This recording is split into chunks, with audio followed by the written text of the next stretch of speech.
good, and that's been the recipe for success. Well, everything with the Oakland Ballers starts and ends with the pitching. 3 years as a franchise, they have the best ERA of any team over that stretch. It has to be the starting pitching, and we've got back-to-back days where you saw Blowers go 6, Tanner go 7 2/3, and that is really the, to use a little metaphor, the spoon that stirs the drink. Is Oakland, if they can pitch, they get good starting pitching, they have enough offense, their defense is good enough that they can win pretty much any ball game.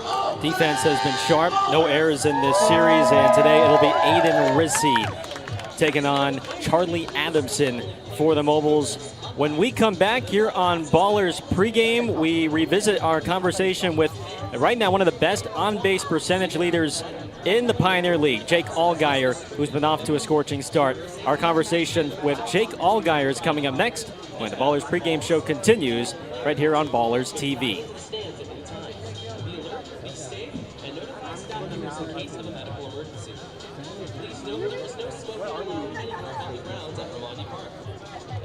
Of such rules will be enforced to the fullest extent, including removal from the stadium. There are absolutely no food or beverage cleans allowed, and all events at Romani Park have a no entry policy. Please help us keep this ballpark a family-friendly environment. We'd like each and every experience to be a pleasant one. Please treat your fellow fans with respect and courtesy, so we may all enjoy Ballers Championship Baseball. And finally, fans assume all risk and danger incidental to today's event, including before, during, and after the game. This includes, but is not limited to, the danger of being injured, throw bats, or balls. Fans also waive any rights against the Pioneer League, member clubs, players, and Romani Park for any accidental or personal injury, or loss or damage to property. And please, don't lean on the railings. And if you're parking on Willow Street, they will ticket after 6 p.m. So if this is a 6-hour game, that might concern you. But we do recommend parking in the curb flood lots. And please, remember the parking lot closes 30 minutes after the game. So, move your car. And you know, that's not right after us. And thank you for attending Scrappy's birthday.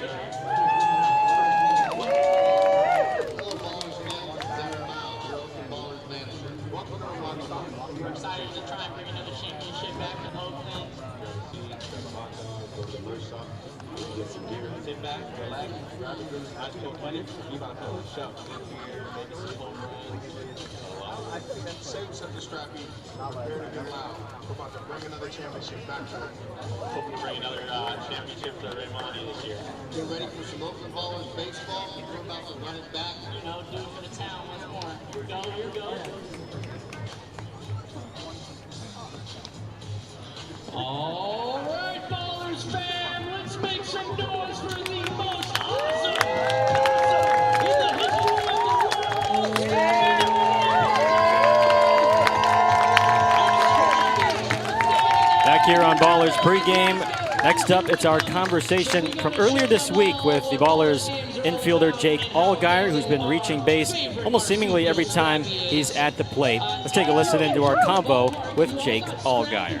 Looks a 3-3 start. There's been a lot of offense. That's been the main story of the week. But just how would you assess the first week so far, being back here in Oakland? It's been good, you know, getting to know the new guys, and then seeing the old guys from last year, getting to hang out with everyone. We got a really good group of guys. So 3-3 last week, not too bad. Obviously want to be a little bit better, but can't complain. First week of the season, so we're still just getting everything under our feet, and short spring training. So I think I like where our team's at right now. We're swinging the bat well, and I think our pitchers, they definitely are a lot better than what they showed last week. So I feel like that we're going to be in a really good spot.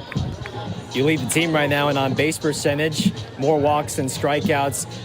How would you say you've been seeing the ball the past couple of games, and what's kind of led to the success right now? Just trying to be patient. I'm not really getting a ton in my zone that I want to hit, so if I'm not going to throw it there, then I'm going to just wait and try to be patient, be as simple as possible. Just try not to do too much, because when I try to do too much, that's when things aren't as good. So just try to be simple, try to just hit the ball back up the middle when it's there, and just try to get on base any way possible. A walk's as good as a single, so just try to be patient. Jake Allgaier is our guest here on Ballers pregame. For you personally, what intrigued you about coming back here to Oakland for a second season and wanting to run it back? Well, we have an amazing fan base who just packs the crowd every day, so that's awesome to play in front of. Also, have a great relationship with the coaching staff from last year, and I really enjoyed my time here last year. Even though we don't have a ton of the returning players, I knew that Skip would bring in a great group, and he really did. So a lot of the guys on the team gelled, and it's just having that community, that fan base, and just the familiarity with everything from being here last year and having just such a fun year. It was so much fun to play in Oakland, so that was just a big reason why. Like, it was kind of like a no-brainer after I weighed all my options. It was just like a kind of a no-brainer. Well, one of your returners from last year is back today, and he makes his season debut, Cam Buford. Your reaction when you heard that Cam was coming back, and what's he going to provide to this team here in 2026? Man, I was stoked when I heard Cam was coming back. Cam was my roommate on the road last year, and we also lived together at home in the same apartment. So he's from around my area. So we've played against each other in the past. We've been on the same team last year, and I was really excited to hear that he was coming back, and another familiar guy that, he's one of my guys from last year. So I love having him back. Jake, so far so good at the plate, and we look forward to seeing the success the rest of this week against Long Beach. Thanks for the time. Thank you. That's Jake Allgaier with us here on Ballers Pregame. We'll be back with more right after this.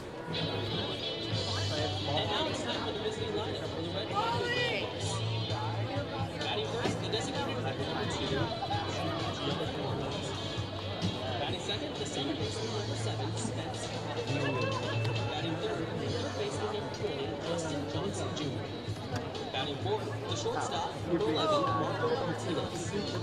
Batting fifth, the center fielder, number 10, Sean Brett. Batting sixth, the center, the catcher, number 21, Josiah Chavez. Batting seventh, the left fielder, number 31, Mari Weaver. Mari Weaver is our beer batter!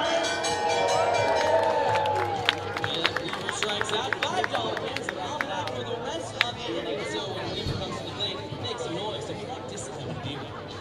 Batting eighth, the first baseman, number 19, Batting ninth, right fielder, number 4, Marquise Jackson. And on the mound tonight, for the Red Hot Mobiles, number 1, Adamson.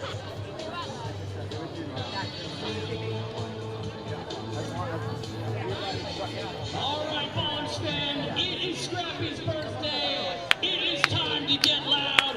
We are the Oakland Ballers. We are the reigning, defending Pioneer Baseball League champions, and we couldn't have done it without all of you. Undefeated in the championship around here in Oakland because of you. You guys are investors, you guys are fans, and you guys are the reason that we do this. So thank you so much for coming out today. And most importantly, you can never, ever take a baller out the bag.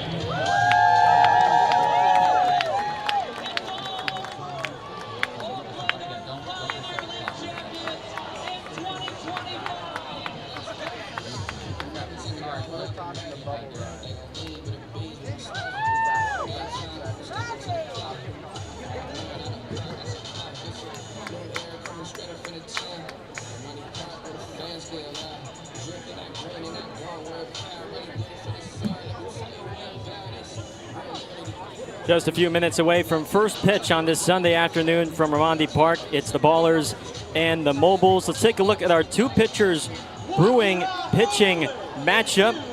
It's Charlie Adamson for Red Pocket, who's coming off a rough start where he gave up 10 runs in 4 1/3 innings on Tuesday against Yuba Sutter. For the former Hawaii right-hander. And for Oakland, it's Aiden Rissy, who makes his second start of the week and his third of the regular season. Let's take it to Tariq Ansari, who's got tonight's starting lineups. And now it's time for the starting lineup for your Pioneer League champion, Oakland Ballers! Taking the field with the Oakland Ballers will be the Rockies from Mission Peak. Leading off, the shortstop, number 3, Tremaine Cobb. Batting second, the right fielder, number 9, Isai Santos.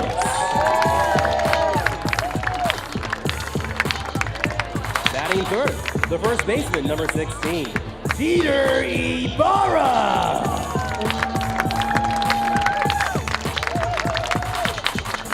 Batting fourth, the third baseman, number 15, Jake Allgaier. Batting fifth, the designated hitter, number 21, Cam Buford.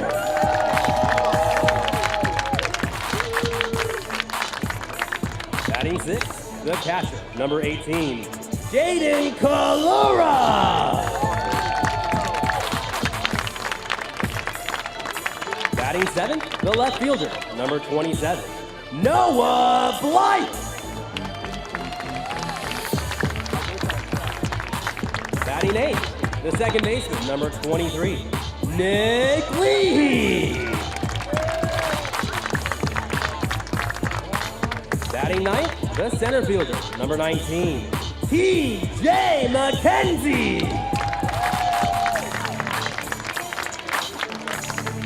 On the mound this afternoon for your Oakland Ballers is number 31, Aiden Rissy.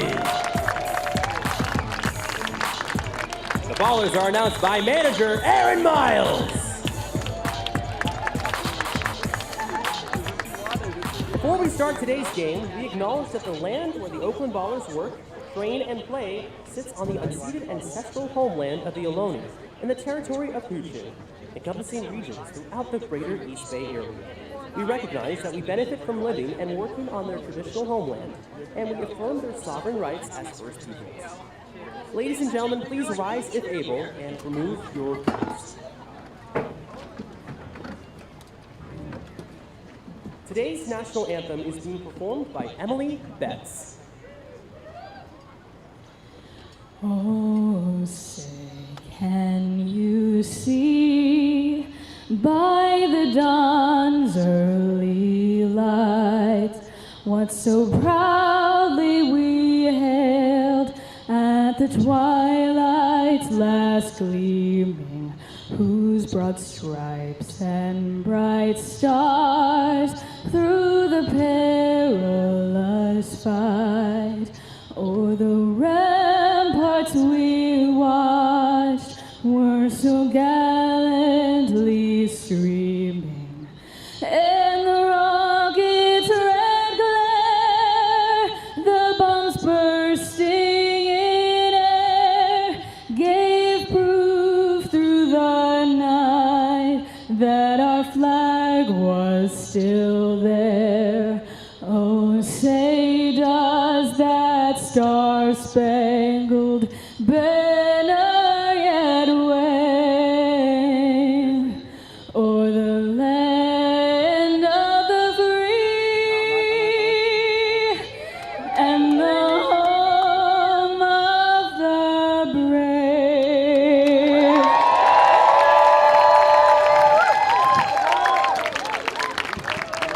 Thank you very much to Emily Betts.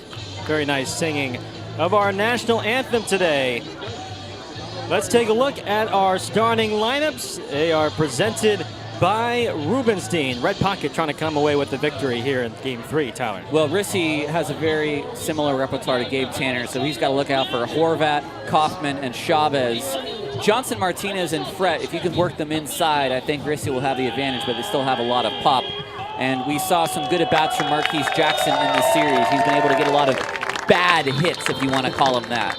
Very impressive bat control from their 9-man. As you take a look at Rissy, the 24-year-old from La Jolla, California, 6'3", 195 pounds. This will be starts number 3 for Rissy. So far, early on, 0-1 record. He has thrown 8 innings, struck out 5, and has walked 6.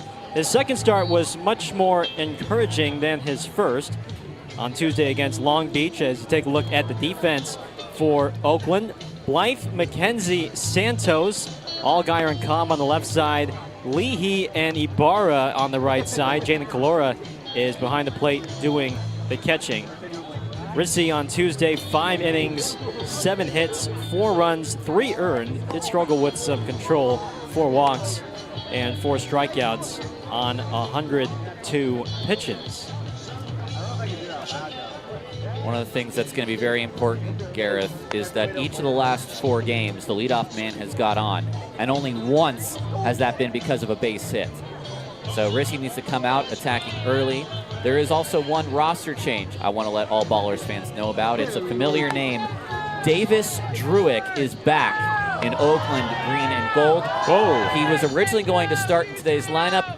Got in a little bit late from his flight from Texas, but he's on the bench. He is in uniform, and he's ready to go. Blake Barker was waived, and it seems that he has been subsequently claimed by Idaho Falls. So we wish Blake the best of luck. Well, Druick, big-time power bat, 68 runs batted in, 19 home runs a year ago, and he'll be another weapon for Aaron Miles' lineup as the Ballers will hit the road beginning tomorrow for 12 games in Montana. Gianni Horvat digs in, and the first pitch of the ball game is inside for ball 1. First pitch delivered at 1:07 p.m. local time here in West Oakland. Another gorgeous afternoon for baseball. 69 degrees. No clouds in the sky. It's 1-1 on Horvat.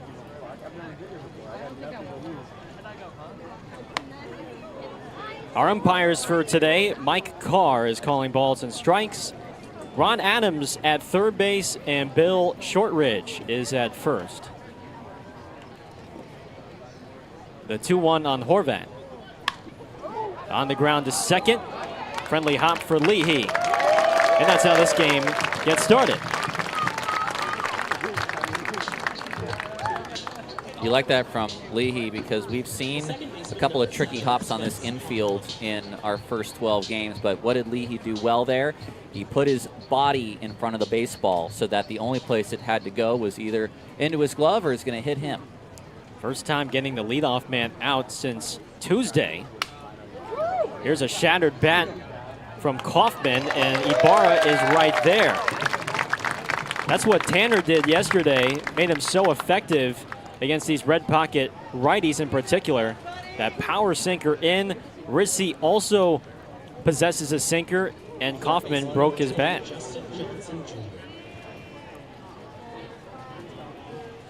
Two outs for Justin Johnson, the former San Francisco State Gator.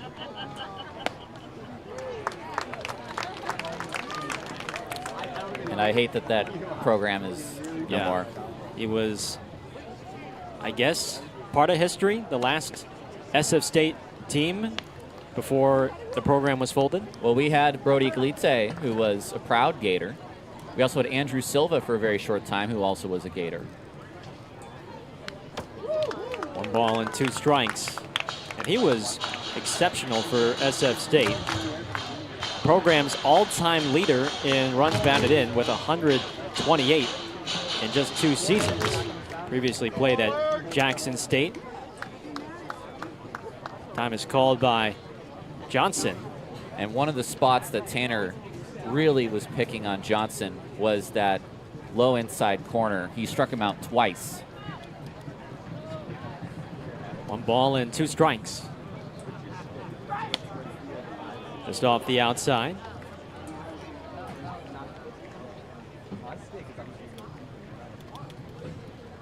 SF State Gator in the box facing the former San Francisco Don on the mound. And the Don wins the battle in a 1-2-3 first. Good start for Aiden Rissy to begin this Sunday. Bottom of the first coming up. Ballers up to bat. No score.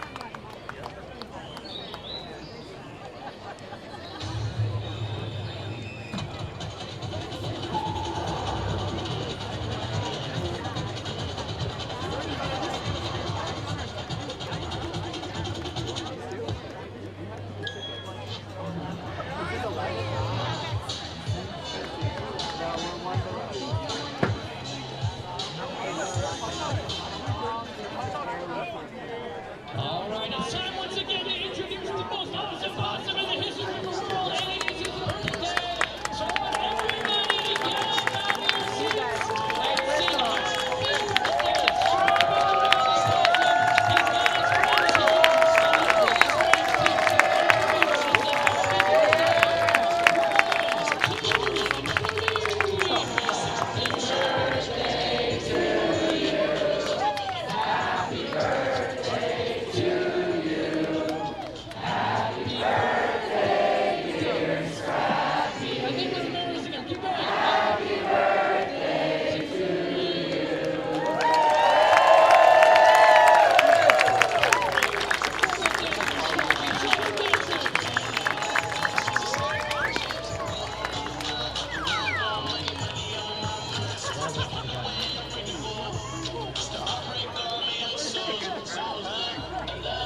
No score, bottom of the first. Let's take a look at the Ballers lineup. It's also presented to you by Rubenstein.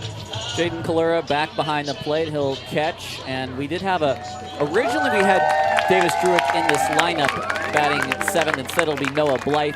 Druick, who was reacquired by Oakland today, is here, but just got in a little bit late before he could take some BP, and it's been a long morning for him. And so he'll be available to hit off the bench. No need to rush things as Red Pocket sends the right-hander Charlie Adamson to the mound. He makes his 3rd start of the season. The LA native, 6'4", 210 pounds. He is 25 years of age, former Colorado Springs right-hander. Got roughed up in his last start on Tuesday in Yuba Southern as he faces Tremaine Cobb. Gave up 12 hits, 10 runs in 4 1/3 innings. 2 strikeouts, also gave up 2 homers. 2 balls and no strikes on Cobb. Hitting .306 to start the year with a home run and 4 batted in.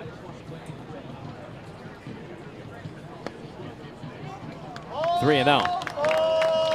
I think my favorite note about Charlie Adamson is that he pitched 2 2/3 scoreless innings for Team New Zealand a couple of years ago in World Baseball Classic qualifiers. 4-pitch walk to begin the day. I don't believe they qualified for the 2026 WBC. Just trying to think if there were any Kiwis in the big leagues as well. Was Travis Blackley an Australian, or was he from New Zealand? He was an Australian from Melbourne. Here's Isai Santos. Cobb runs, pitches in, and the throw is not in time. Tremaine Cobb remains perfect in stolen base attempts. He is now 8 for 8. I don't know that his jump was perfect, but he did slide in under the tag just in time. And Chavez has already thrown at McKenzie this week. 5 straight balls from Adamson. Now he pours in his first strike. He's got kind of a herky-jerky, lanky delivery. There's something in there that's sort of like an extra little dip. I mean, he's a tall guy at 6'4". Just doing something that's a little bit odd on the mound. Ripped.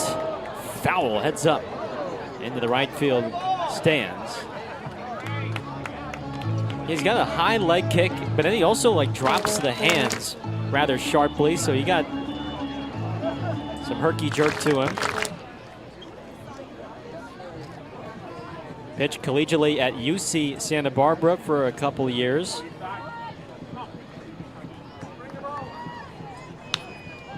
Santos pokes it to first. Young flips, and it's Adamson who wins the foot race, but Cobb advances to third.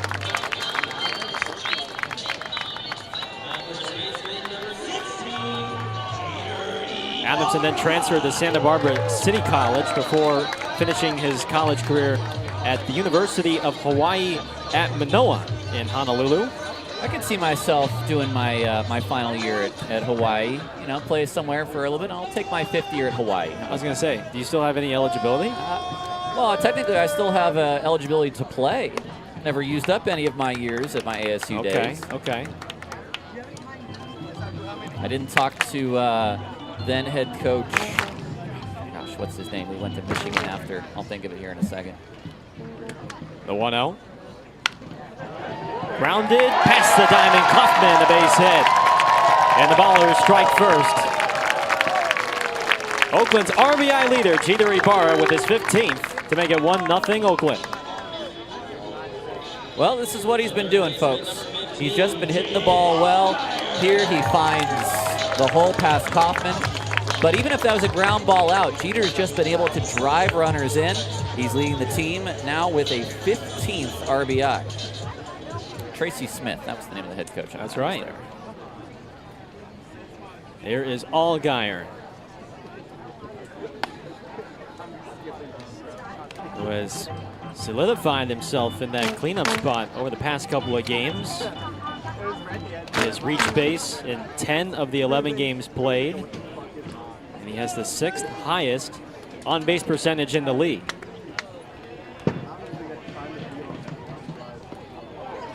Good block from Chavez, 1-1. A .579 OBP.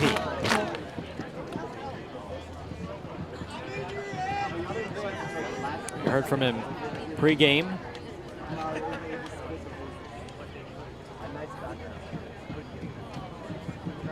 One on Allgaier.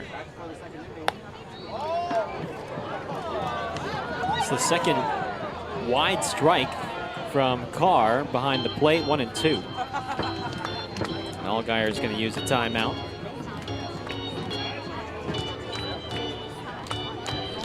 Doesn't matter if he's batting from the left side or from his natural right side. He's been barreling up the baseball over the first 11 games.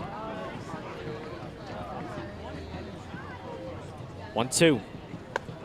That time, Adamson blows a fastball by him. 2 outs for Cam Buford.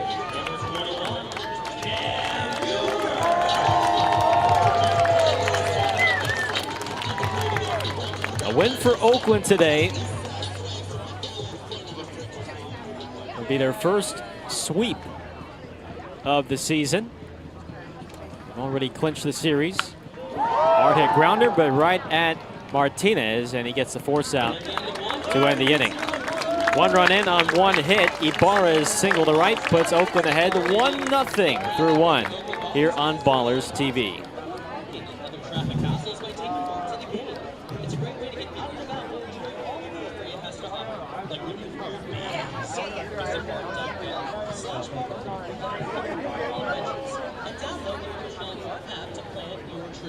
Down to you, Casey. Thank you, Tarek. It is time for our first edition of Green vs. Gold. So check your wristbands. If you have a green wristband, you want Cat to win. If you have a gold wristband, you want Colt to win. And we are going to do the bar transportation race. I'll take blue because no one wants blue to win. Cat has green, Colt has maize or yellow or gold. Pick your color. All right, we're off.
Top of the 2nd inning.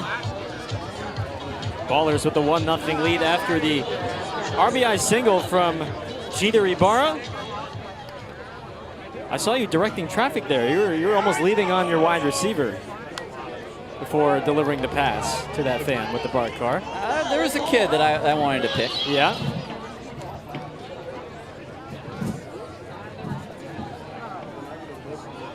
No balls and a strike on Marco Martinez. Martinez yesterday was 0 for 3. He was hit by a pitch, did score a run. Homered on Friday in the series opener. High, 1 ball and 2 strikes.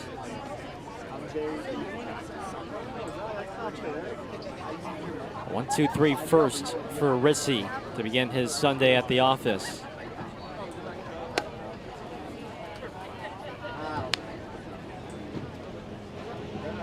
Formerly with the New York Boulders in the Frontier League before Oakland acquired him in a trade back in December.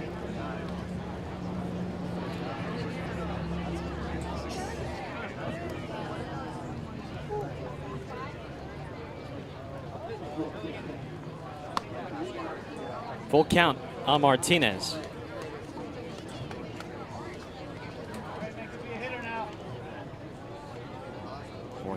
Former Tennessee Wesleyan star. That's an NAIA school. And he strikes out swinging on the heat. 90 miles an hour right on the outside from Rissy. He's got back-to-back strikeouts. Well, not only was it a good fastball in a good spot, but it's got good sink right now. And that thing is working. One down for Kashawn Fretz. Have to be careful with this guy at the plate.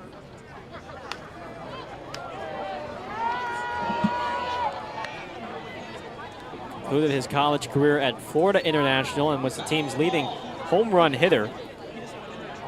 20 home runs last season for FIU. That led the Conference USA as well.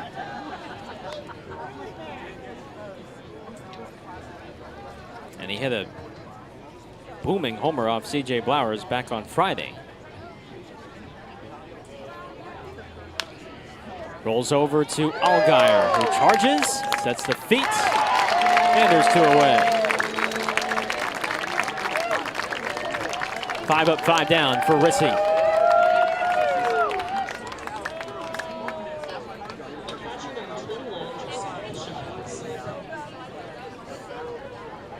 Rissy began his college career at Division III Bard College, which is in New York. It's located on the east bank of the Hudson River in the Hudson Valley, about 90 miles north of New York City.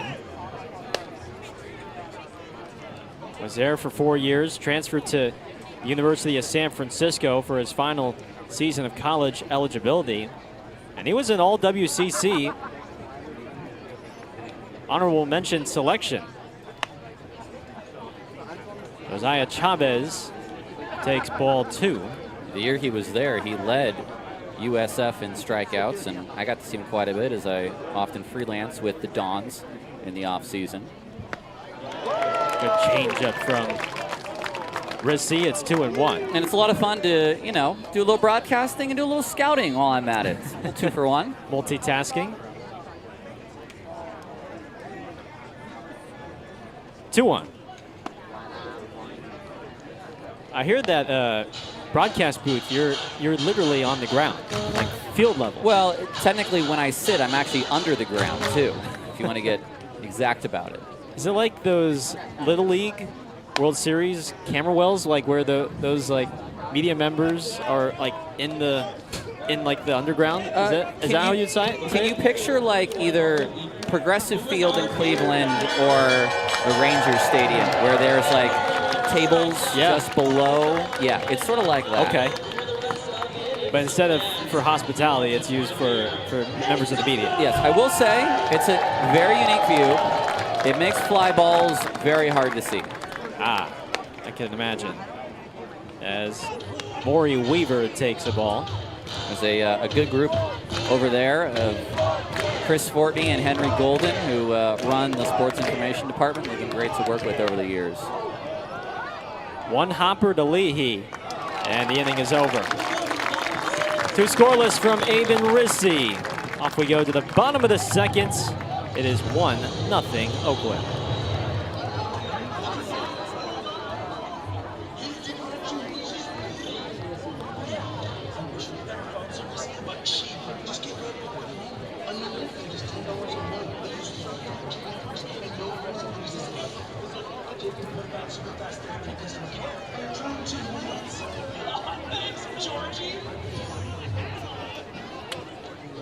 Birthday's my favorite. I'm so scrappy. The best part. Scrappy, I think you're overpaid. I think anybody can do your job. But good for you. Happy birthday, Bob. You mean a lot. I do appreciate the dance moves you've gotten over the years. Happy birthday, Scrappy. Thank you for all you do for us. You're doing great with it. Happy birthday, Scrappy. I'm not sure how old you are, but I know it's a birthday and everybody can get around and celebrate. Happy birthday, Scrappy. I'm on the day of today when you stuck your finger in my ear. So happy birthday, hope it's a good one. Scrappy, such a cool dude. I mean, what a guy. Happy birthday, Scrappy. Shout out. It's going to be a wonderful birthday, and the Ballers are going to take it away from you. Happy birthday, Scrappy. Hope it's going to be a good one. When you go to your wherever you live at, ton of food. So happy birthday, Scrappy. How old are you? 6, 7?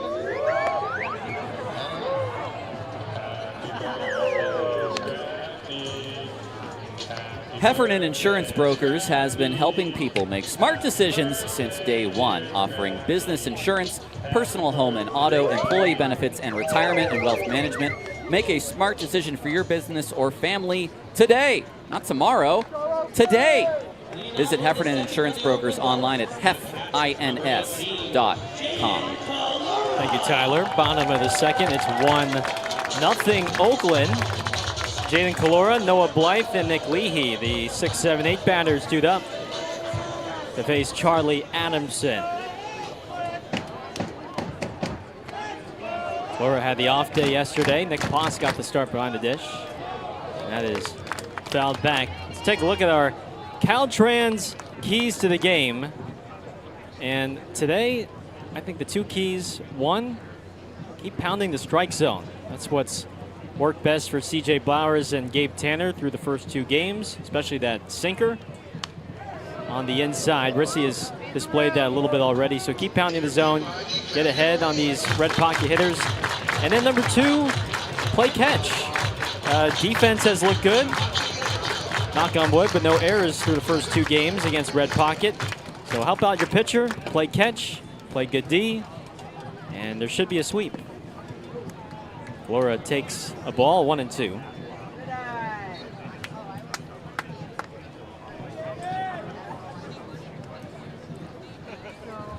Last time we saw Kalora in the lineup, he hit his first homer of the year. Opposite field shot off Ren Arias. And he will make you work at the plate. A lot of pitches. Fights off a lot of pitches as well.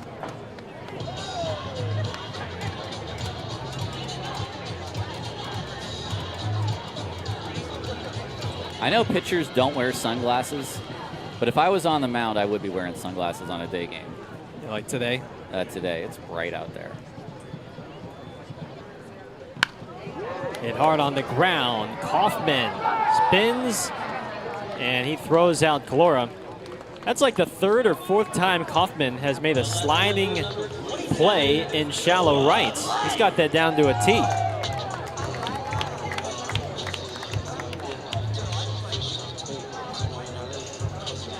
It's almost like he prefers to slide and do it in that fashion versus staying upright. Here's Noah Blythe. Noah hit his 2nd homer of the year yesterday as part of a multi-hit effort.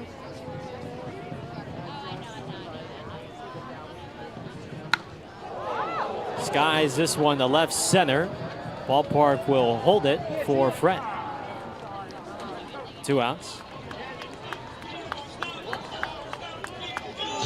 And here comes Nick Leahy.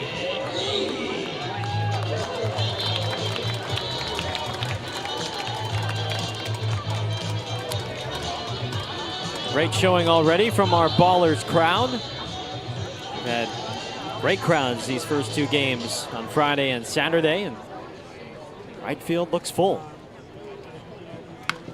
Leahy swats the first pitch to deep center, but Fret stays active, makes the catch, and it's a 1-2-3 second for Charlie Adamson. Off we go to the 3rd. Ballers lead 1-0.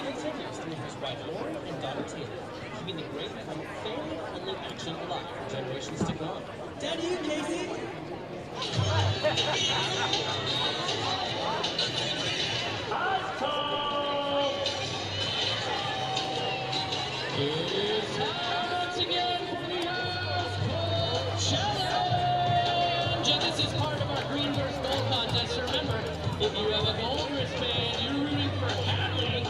If you have a green wristband, you're rooting for Ann. And how can you know who's in their both? They're both painted up awesome. Kenny, give me a quick example of what they have to do. Ice cold. All right, you're going to lift up the bucket, and then you're going to say ice cold, and the person that does the best wins. Ice cold.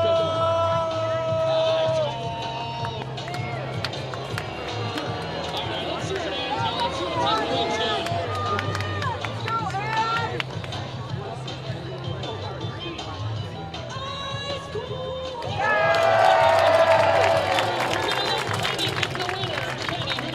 This one. Team Green,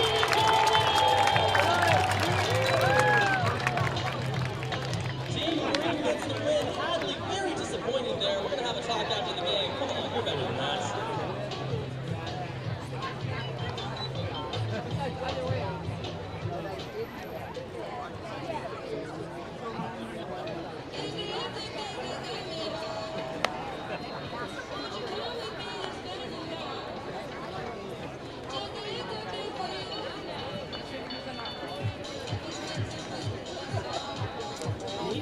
Back here in West Oakland, Ballers 1, Mobiles nothing. Final game of this 3-game series. Gareth Kwok, Tyler Peterson. Thanks for tuning in on your Sunday afternoon right here on Ballers TV. First pitch to Eli Young is grounded to Cobb at short. On pitch, 1 out to begin the third.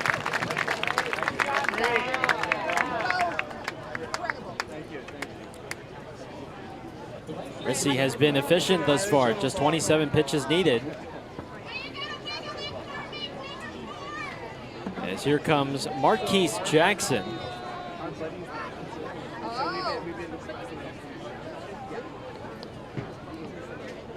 Jackson 3 for 23 to start the year. Takes a strike. 2 for 7 in this series. Both hits have been very impressive from the 9-hitter. Sharp grounder, but right at Ibarra. Takes it himself, and there's 2 down.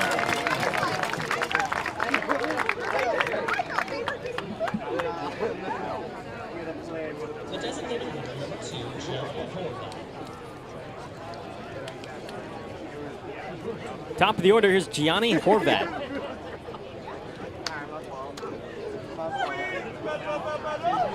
Horvat bounced out to second in his first time up.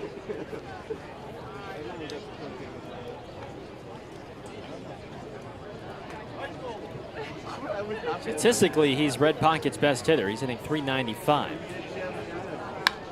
And this is lined sharply in the left. First hit of the game for the Mobiles comes from Horvat.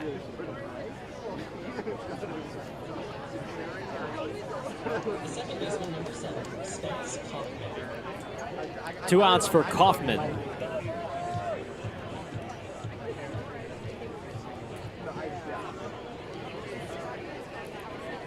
Kaufman grounded out to first. His first time around. Been surprised by some of the swings. He chased a couple of balls real high and in. One yesterday for a swing and a miss, and one today for a ground out. Check on first. Horvat does have 4 stolen bases. He's been caught twice. And that was not a bad move at all from Aiden Rissy there. Is that a B+, A-? I got A- on that one. A- move? Yeah. Oh! Ibarra certainly thought they had a case. That might have been an A move. That might have been the A move. That was quick. Take another look.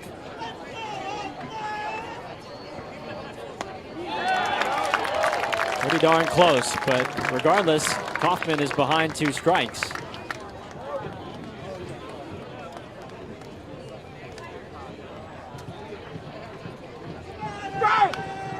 Popped up out of play. Well, Kaufman is still just 22 years of age. Has had experience within the Padres organization. He was drafted back in 2022 in the 19th round out of high school. Fouled away.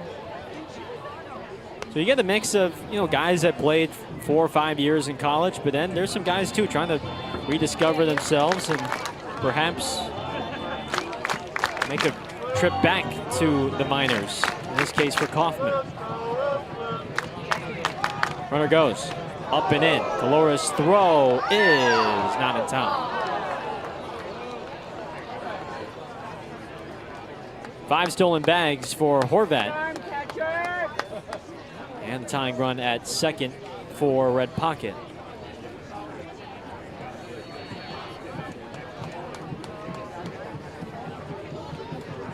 One and two.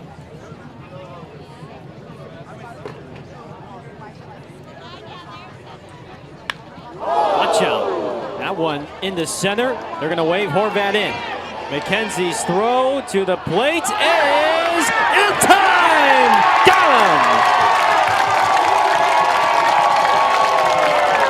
TJ McKenzie shows off the arm to nail Horvat, looking to tie the game. What a great deke from Kalura as well, to act like nothing was going to happen. Ballers stay in front, 1-0 as we go to the bottom of the third.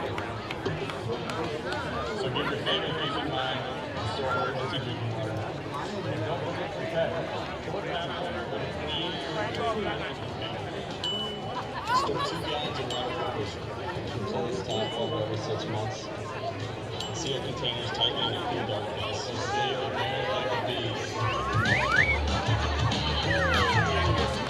All right, we gave out pens at the entrance to fill out this birthday card, and this thing is filled out front to back, cover to cover, inside out, because so many people love Scrappy live. Scrappy chose that part to make it to a week to read all the things. Everyone loves you so much, Scrappy. Thank you, everyone, for filling out Scrappy's birthday card. That is so awesome. And you know what else is awesome? I heard it's someone else's birthday. Someone shares a birthday with you, Scrappy. That's pretty cool. So I'm going to grab this garbage cake that you love and cherish so much, and we're going to present it right here. Happy birthday! You and Scrappy are birthday twins.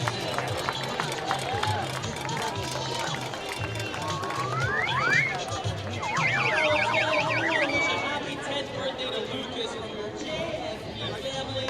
Lucas, happy 10th birthday.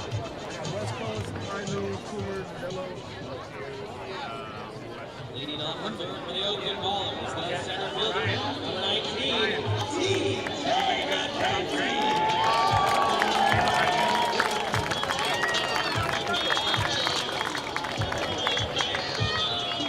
Home half of the third inning. Well, you make a defensive highlight. Now you get to lead things off. TJ McKenzie nailing Gianni Horvat at the plate with a great one-hop throw after the base hit from Kaufman. 0-1 on McKenzie.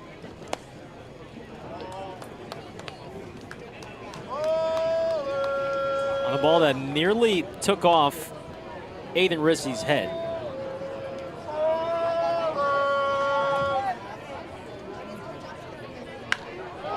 High fly ball, well struck center. Brett gets turned around, but stays with it for out number 1. Well, they're squaring up Adamson right now. That's 3 straight fly balls. The last 2, which were sort of more line drives, but they're seeing him well right now. Just got to turn that into production. Just got to hit to the right part of the ballpark. And Adamson is susceptible to giving up hits. He's given up 18 through 9 in the third for the first handful of starts as Cobb fouls off the first pitch. Okay, let's take a look at our Pacific Pipe climb to the top of the standings. Billings at 9-2, sitting at the top, and then a 3-way tie for second between Glacier, Long Beach, and Modesto at 8-3. And the Ballers will head up to Glacier Tuesday, Wednesday, Thursday, a 3-game set against the Range Riders. And we will have coverage for you on our YouTube channel for all 2 weeks between Oakland versus Glacier, Great Falls, and Missoula. And Gareth will see Montana for the first time. I will be able to check Montana off the states list. Hit hard, but Kaufman got a big hop. And Adamson has now retired 7 in a row. Number 9, Eastside Santos. 2 down for Santos.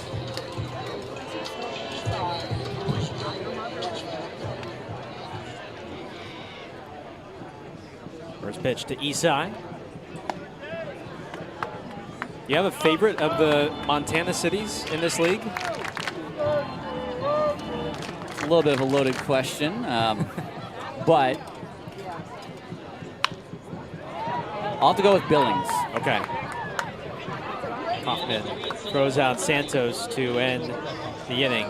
Through 3, Oakland ahead 1-0 on the Mobiles. We'll be right back. You may be asking yourselves how we got here to you at Monty Park. You see, Scrappy always loved baseball, and his lifelong dream was to help fans to cheer for their home team. When he was old enough to venture out, he made his way to the Oakland Coliseum, hoping to fulfill that dream. But what he found was a fan base that was completely at odds with the home team. It had all started when the team decided to pick up and move to another city altogether. Scrappy wasn't quite sure what to do. He stayed around the Coliseum hoping that things would get better, but they never did.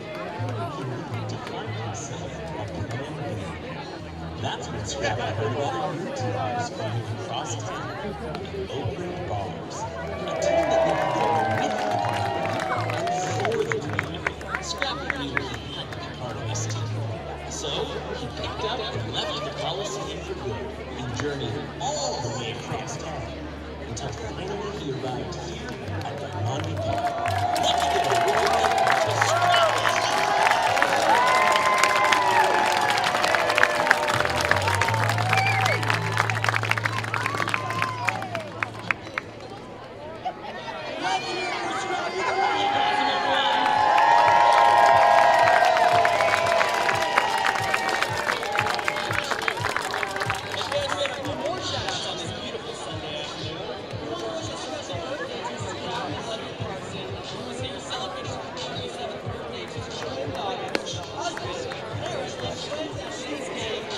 A 1-0 ball game here in the top of the 4th. It'll be the heart of the order of Johnson, Martinez, and Frett to face Aiden Rissy, who's allowed 2 hits, both to consecutive batters in this ball game. It's just that on the last hit, there's a player thrown out at home by center fielder extraordinaire T.J. McKenzie. Johnson takes a breaking ball for a strike. 37 pitches for 3 innings.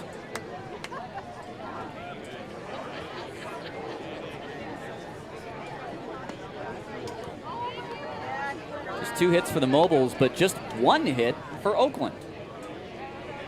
That was an RBI single by Jeter Ibarra that bounced through the infield. So a pretty good job so far from Charlie Adamson to keep this Ballers offense at bay.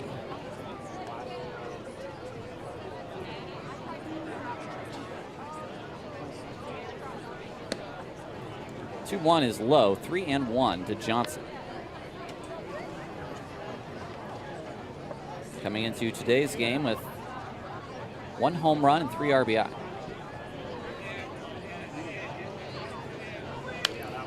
That's popped up. Ibarra looks like he's going to have a shot at this, and he puts it away. 1 out in the 4th. Well, that sinker has become such a weapon for Rissy today. Whether he's pounding it in on righties or even just changing up the looks and tunneling it with his slider. Getting a lot of weak contact thus far. I wonder what Red Pocket's supply of bats is, because with these sinkers, if they break a few more, they're traveling the whole year. Do they just restock city by city? Right. High into right field, but shallow. And it's Santos for out number 2. Red Pocket will be on the move to Long Beach tomorrow. Boy, for them, like, their off days are just going to be travel days, basically. Here's the first pitch. To center, McKenzie, it's right at him. 3 up and 3 down for Rissy as Brett lines out to center. We'll take a break. 1-0 Oakland. The bottom of the 4th is next.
Congratulations, Drew. Let's go, Oakland!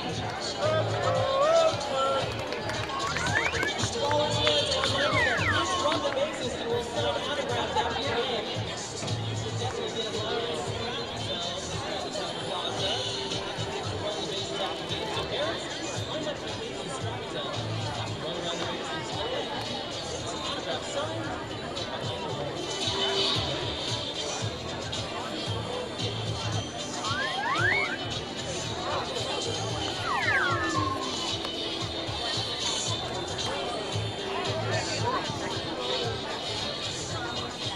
Welcome back to Ballers Baseball here in the bottom of the 4th. 1-0 Oakland. It's now time for our Columbia Bank Take It to the Bank. And I have one thing to say. As an adult, there is nothing wrong with drinking milk. You can drink milk with breakfast, with lunch, with dinner. It's perfectly acceptable as an adult. Here's Jeter Ibarra. And I have been made fun of. I have suffered the slings and arrows, the sticks and stones of being an adult milk drinker. Fill it up. I will have another, sir, and you can take that to the bank. Let's go, Oakland! Let's go, Oakland! Another 4-3 ground out. They're filling up the scorebook now. That's 3 straight and 4 in the game. Are you a guy that will drink it out of the gallon? Is that how much you love drinking milk? Like, I'm not a Philistine. I'm not just drinking it straight out of the gallon. Hey, I'll pour myself a glass. Okay. I respect that. I didn't know how much of a... Is there a certain brand or a 2%, low fat? I'm more of a 2%. 2%? Yeah, okay. For sure. Here's Jake Allgaier. Here's a strike. Milk and cookies. I mean, milk goes with a lot of things. Yes. Great combination.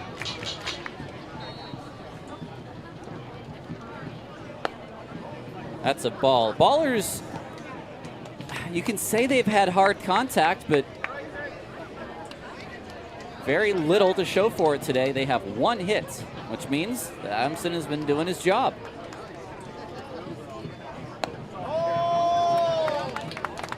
And he's walked just 1 batter, who was the first man, Trey Cobb, on 4 straight pitches, and he's been in the zone ever since. Yeah, to me, he's just stayed true to his stuff. Just finding ways to clip the strike zone. Keep these hitters off balance using his assortment of off speeds. He's got a slider and a changeup to go along with the fastball.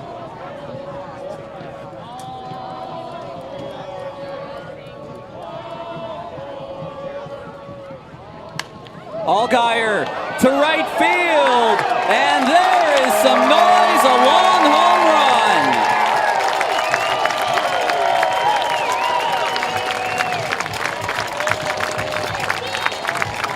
He goes deep for the 4th time this year, and on our Sonic home run tracker, our 30th of the season.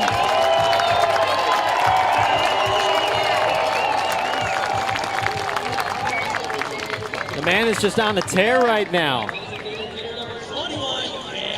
Gets one in his wheelhouse, sends it the other way. He's hitting for power, he's hitting for average, he's getting on base. I mean, he's been the full package these first 2 weeks, Tyler. Now Buford. Cam went back-to-back with Allgaier a few nights ago. Pitches down low.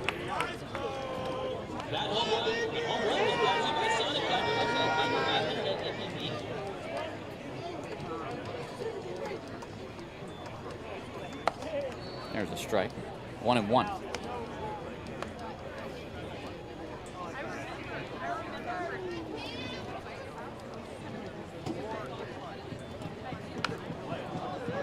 Out of play, 1-2. Well, between Ibarra, Allgaier, Buford, and once Truick makes his Ballers debut this year, I mean, that's going to be a very formidable middle of the lineup. It's not a bad lineup to take up to the mountains. That's in the air to right. Jackson, now he's got it. We're out, number 2.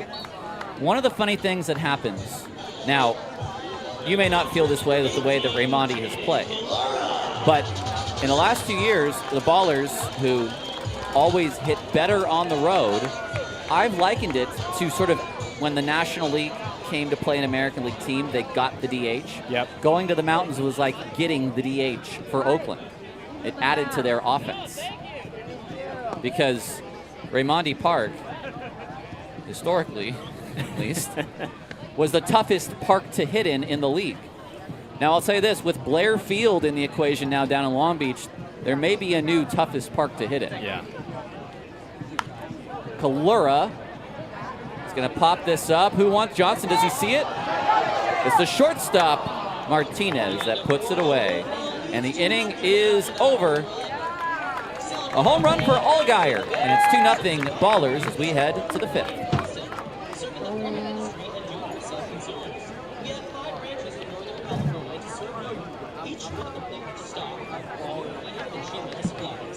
Visit us online at ribbonseedsupply.com or come visit our location in West Oakland, 2800 San Pablo Avenue, at the corner, 28th Street and San Pablo Avenue, and see how we can help you.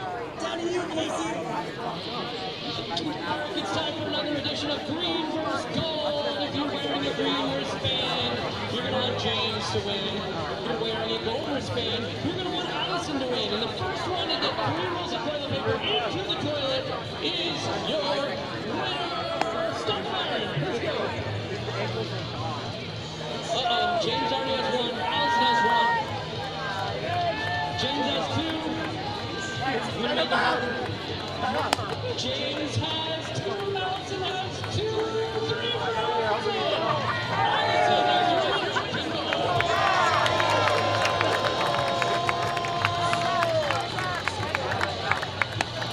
How about Allison with the comeback victory? You can come on board if you have a green wristband, make some noise. If you have a gold wristband, make some noise. Once again, a reminder, fans, the green wristband will give us honest allegations from your game shots they lead. So keep those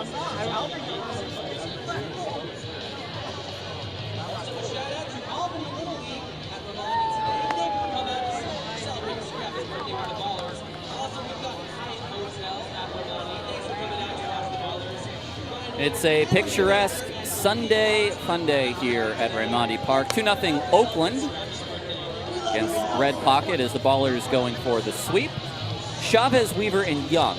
That's 6, 7, and 8 for Red Pocket against Aiden Rissy. Rissy, 45 pitches to get through the first 4 innings.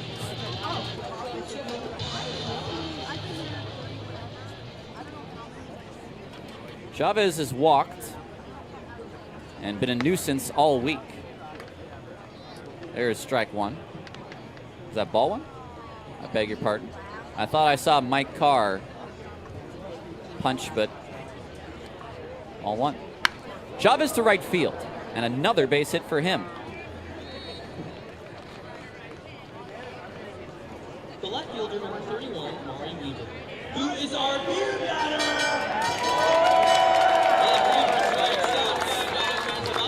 5 hits now.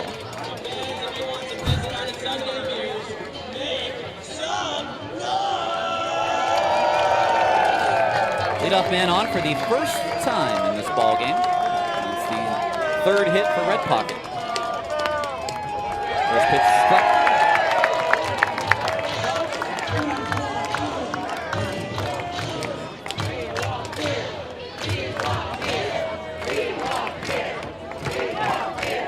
Swing, miss, strike 2.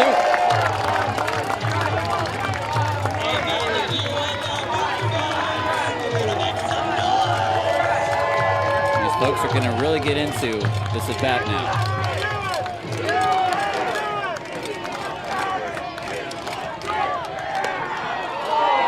Too hot. The fans egging on Jaden Kalura to waste a challenge for the sake of $5 beer.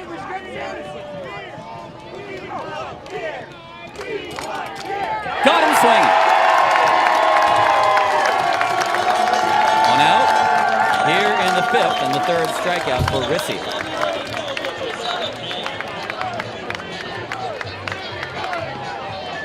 And there they go, crawling down the stands, a lot of them. Eli Young is 0 for 1. There goes the runner, Kalura's throw, it's a good one, and he is cooked at second. Boy, Chavez got a good jump, but he just did not get there in time. Look at this jump off Rissy. He ran into it. But the caught stealing goes 2-4.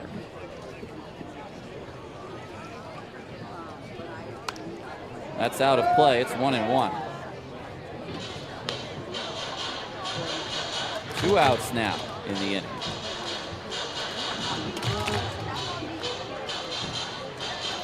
They're a team that loves to run, Red Pocket. That's Dimitri Young's style. Sharply hit, but out of play off the bat of Young. They've stolen 27 bases, now 28 today, and they've now been caught 7 times. The 1-2 to Young. A breaking ball on 2 hops to Leahy. And that is going to end the inning. We head to the bottom of the 5th. More good work from Rissy. It's a 2-0 Oakland lead. Pastime Tattoo. At Pastime Tattoo in downtown San Leandro, we don't just tattoo people, we change lives. For instance, we have a client. His name's Chip. Before coming to Pastime Tattoo, his life was a mess. He was drinking too much, Life left him, he was hanging around the wrong crowd. getting in trouble with the law, But then he started coming to Pastime Tattoo. getting tattoos all the time. And now, well, I mean, he still has all those problems. But he looks a whole lot cooler by his team. You too can have your life changed for the better. Come to Pastime Tattoo, 1594 East 14th Street, downtown San Leandro. Open noon to 8 daily. Casey, what are you doing on a bike? This is a baseball game, not a bike convention. Wait a minute, he's got something. Those are hot dogs. Oh my gosh, it's Mayor Mike's Hot Dog Toss fans. Make some noise if you want a hot dog.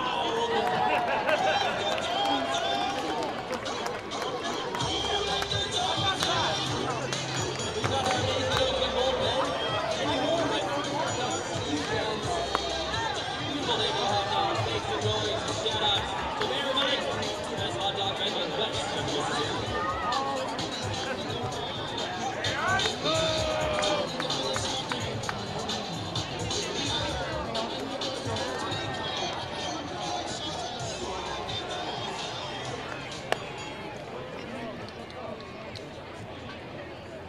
Leading off the fifth, 27, Noah. 2-0 Oakland. In the bottom of the fifth, Tyler Peterson and Gareth Kwok with you. Live from the press box at Raimondi Park.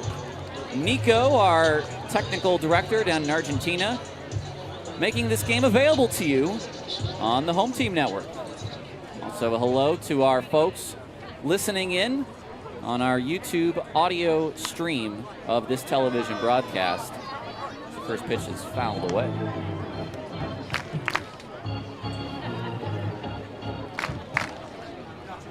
Blythe flied out to center field in his first at bat.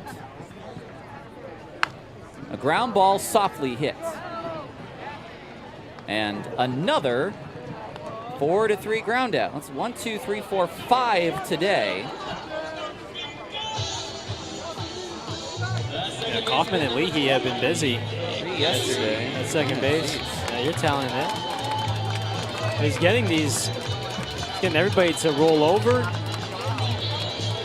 cap it off the end of the bat. I credit what Charlie Adamson has done since his rough go-around on Tuesday in Yuba Southern. Leahy smoked a ball to center field, but it was a fly out. He swings through the first pitch at 90 miles an hour. It's 0-1.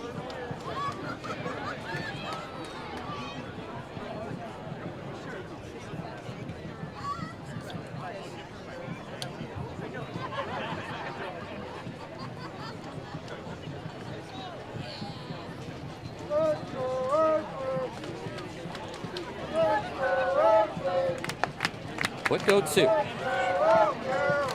Leahy's had a slow start to the year. He's just 2 for his first 20. But he's had 2 home runs. Strikes out here. Another fastball at 90 miles an hour. And there's 2 away. Number 19,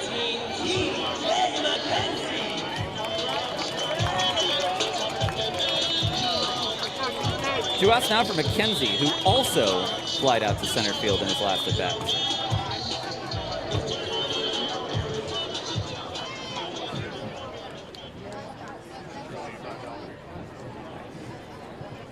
That's hit to left field. He's got another. McKenzie goes yard for his 5th big fly of the season. It's a 3-0 Ballers lead, and tack another tally on our Sonic home run tracker. It's number 31 of the year.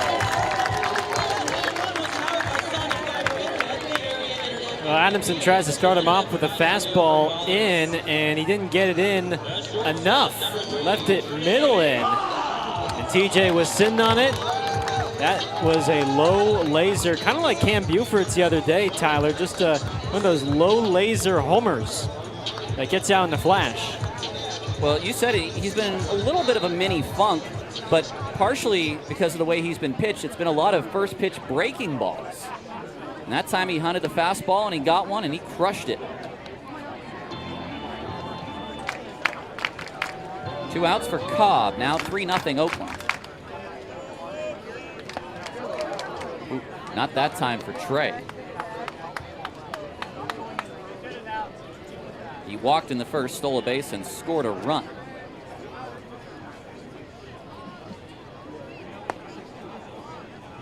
Just the hair inside there.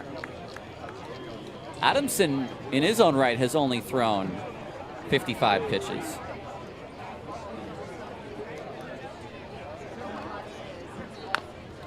That's fouled away. It's almost like there's been an agreement for swings within the first 3 pitches in this series, because game 1 went 2 hours and 17 minutes. Game 2 went 2 hours and 30 minutes. And we're at 59 minutes in this game right now in the bottom of the 5th.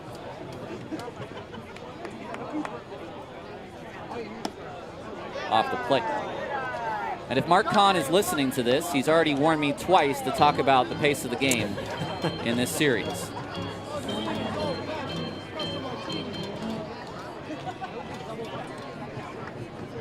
Full count pitch is strike 3 called on the outside. Cobb has gone looking Adamson has his 3rd strikeout, but the Ballers have their 3rd run. It's a solo shot for McKenzie, and we move on to the 6th. 3-0 Oakland.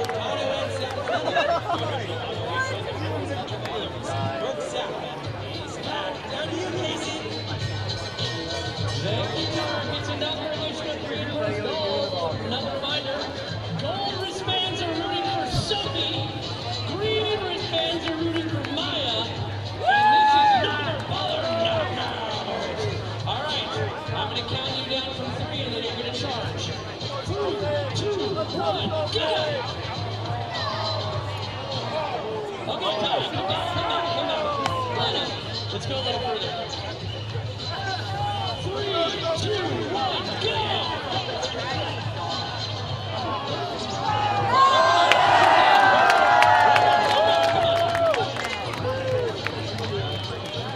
You gotta go full blast on this one. This one's around the markers. 3, 2, 1, go!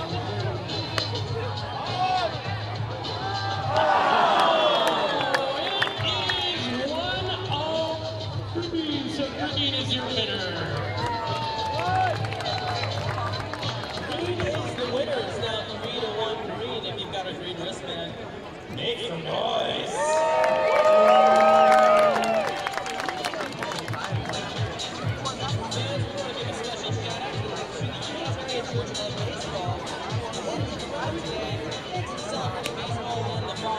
And to all of you who are here on this Sunday, at the end of this homestand, thank you so much. Make some noise for being at Ramadi Park today.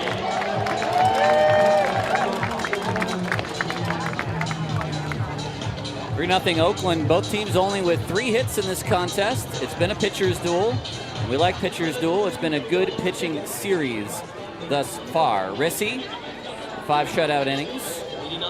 He's only struck out 3, but he's kept these hitters off balance. And he'll face Marquise Jackson and then the top of the lineup for a 3rd time with Horvat and Hoffman. Just really like what he's done in terms of getting ahead on these red pocket hitters.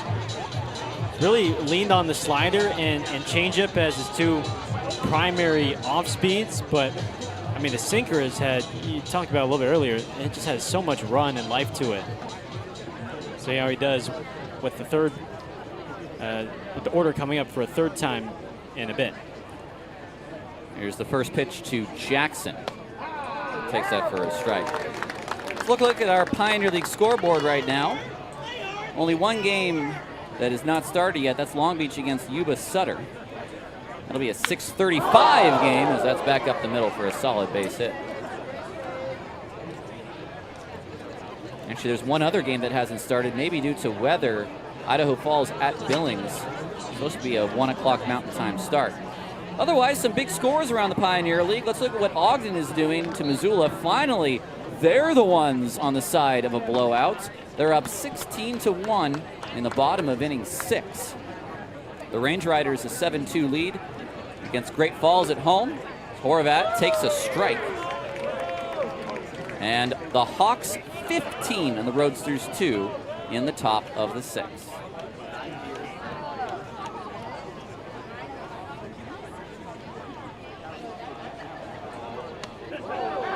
Inside to Horvat, 1-1. Try to drag bunt, did Horvat. When he sees the infield playing for him to pull, there's a big spot on the right side for him. Saw that curveball for a while, and it might have broke a little early. It's 1-2.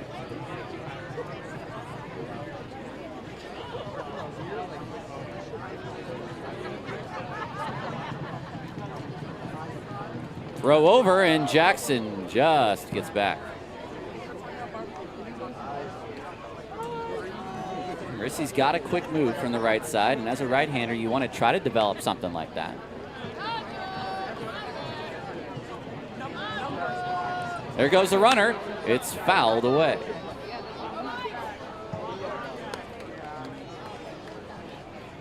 We've seen Oakland starters do a good job controlling the run game, giving their catchers a chance, mixing up their looks, and making sure that these runners are not timing them up.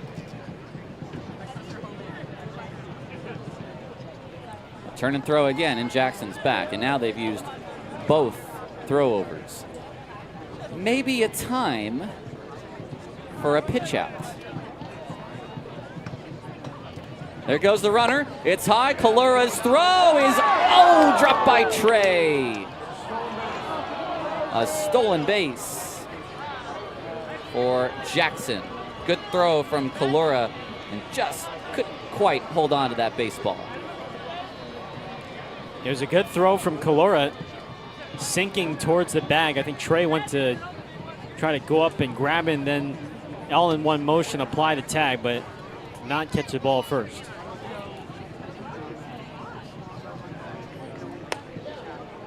Now 3-2 on Horvat. He's walked only one batter thus far, and not like there's been a ton of 3-ball counts either for Aiden today. Oh.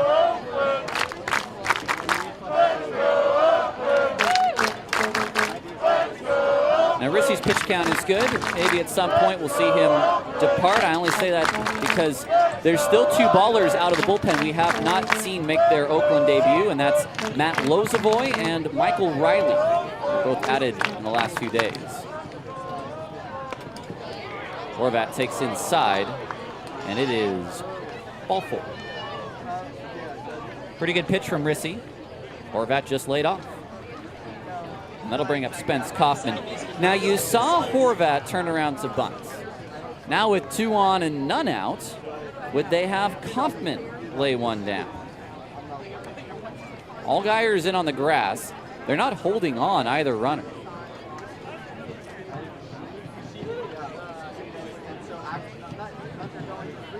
He'll swing away and take ball 1. And he represents the tying run at the plate. The guy who's got some good pop.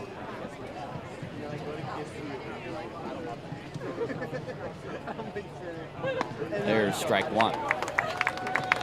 Well, the last time Rissy took the mound, he induced 3 double plays against Long Beach.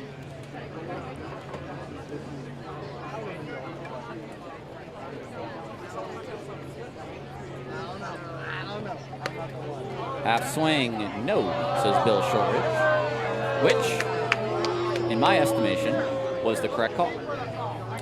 I don't think he went.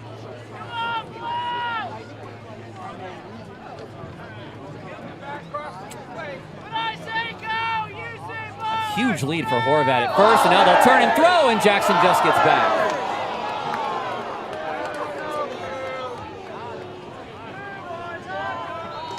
Good show from Leahy after Jackson took that extra shuffle. If the throw is a little bit closer to the runner, I think they have a shot. But it was a little bit to the right of second. It'll be a tough throw to third for Kalura now with the right-hander Kaufman. Swing and a miss. That was a 2-1 challenge sinker up in the strike zone. Don't be surprised if Rissy tries to put away Kaufman with a high fastball. It'll both help Kalura, and it's a spot that Kaufman's been chasing. There they go. It is a high fastball. The throw to third is... He's out of the baseline, and he's tagged. He's out.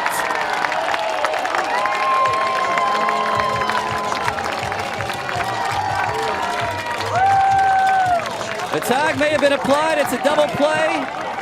No stolen base on the runner to second because of the caught stealing at third, and there's 2 outs.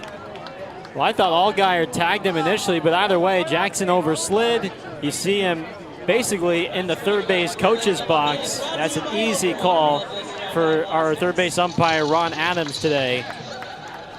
How about the defense once again from this baller squad? Johnson now with a runner at second. Swings and misses. Big swing and a miss. Johnson's trying to reassert Red Pocket in this game. He's got the power to do it.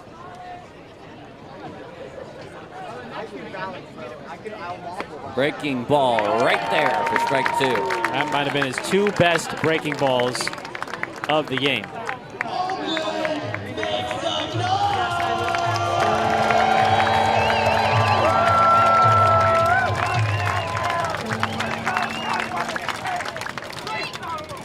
Nice block by Kalura.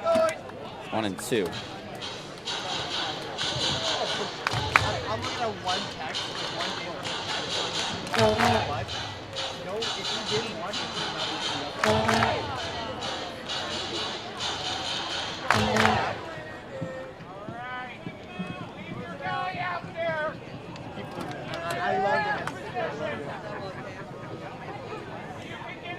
Too high. 92 up and in. Seen Rissy top out at 92 today. A little bit of an overthrow, perhaps. Looking to put away Johnson.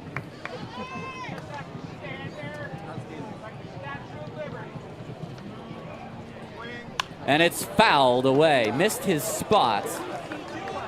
It might have still been a strike. Yeah. And Johnson had to protect. Might have clipped the outside, but either way, Johnson, emergency hang.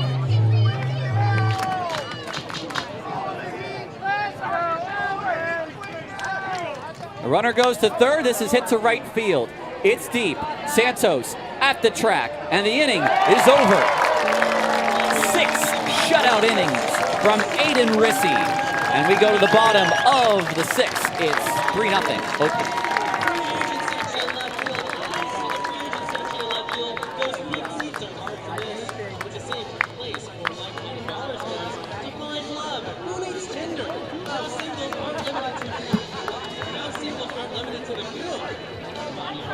Check it out today. We're here to promote the new free agent section. We want you to know that this is a spot for like-minded individuals to come find love. So if you're a Ballers fan and you're single, do what Scrappy's doing right here and have a little seat in the free agent section, and maybe you can find love. Scrappy's looking for a nice marsupial friend for his birthday. Did you find any singles down there, Scrappy? He's looking. Everybody, if you're single, you want to mingle with Ballers fans, come down to the pink seats here in the free agent section. We're going to be doing this all year long, and maybe someday we'll actually be able to host a wedding over in Monty Bar. That'd be awesome, right? All right. If you're possible and you're single, come meet Scrappy over here.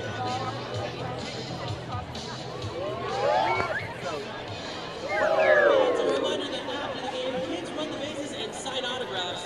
And parents, add your kids, line up in Scrappy Town to get on to the field and walk around those wonderful bases. And then right behind the gold lights, behind the ballers, others will sign autographs. What a fun Sunday here. All right, fielder number 9, Eastside Santos.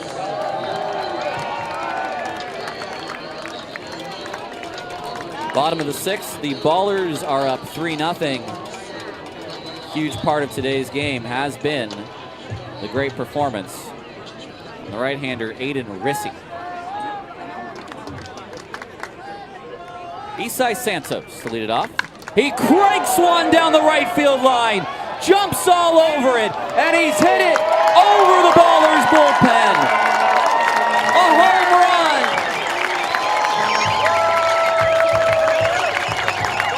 What a blast from the Berkeley native.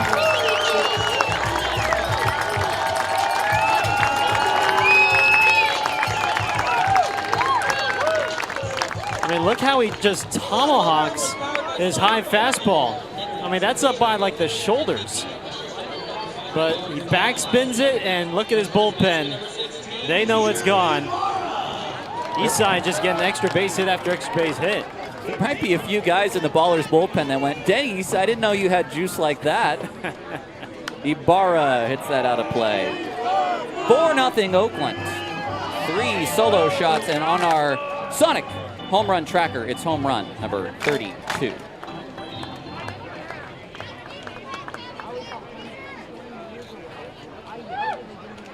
Ibarra, a ground ball to who else but Kaufman.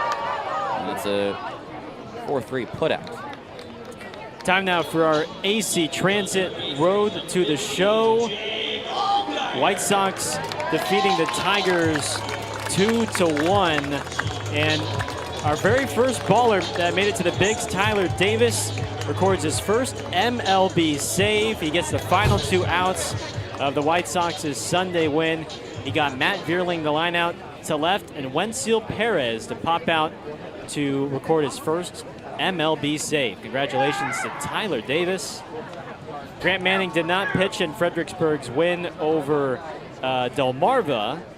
And still taking a look at Adam Bogosian and Noah Milliken for they're down in the FCL. Well, I know last we checked, Milliken had thrown 2 innings and that Bogosian had not yet thrown.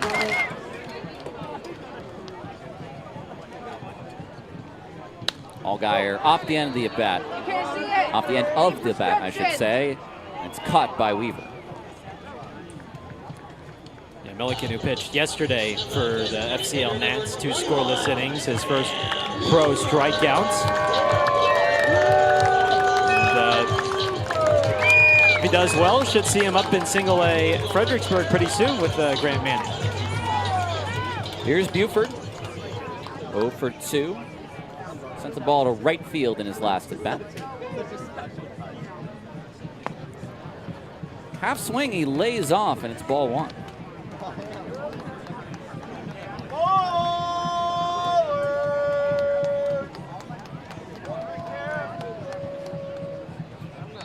That's hit to left field. It's got the sound, it's got the distance, and it is gone. 365 feet over the left field wall. And the Ballers are smacking him out of the yard now. The second of the inning, the 4th of the day.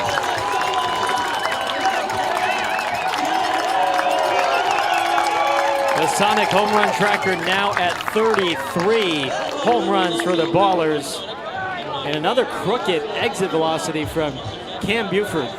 108 off the bat. That is big league exit velo, folks. And look at that. That is a hanging, breaking ball at the top of the strike zone. And Adamson knew it based off his body language. That was not where he wanted it at all. And he's put in such a great start today. He's allowed only 5 hits, but 4 of them have been home runs.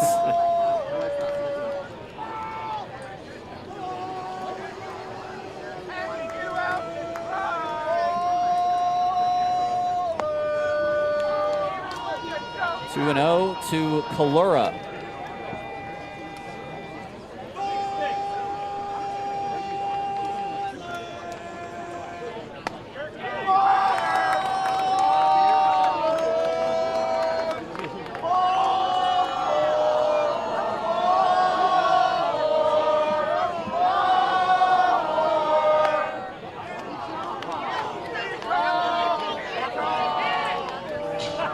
Type of offensive performance you like to have heading into the higher elevation up in Montana coming up. It's a ball 4, but challenged by the catcher Chavez.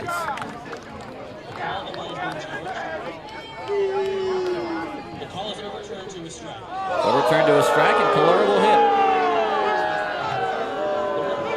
hit. It was a pretty good spot from Adamson, but Chavez caught it awkwardly, so I don't think Mike Carr gave him the benefit of the doubt, but Chavez was adamant that that was a strike, and they get their first challenge correct. He's helping his pitcher out there in an inning where he wants the inning to end while he can. Absolutely. It's good work from the catcher Chavez.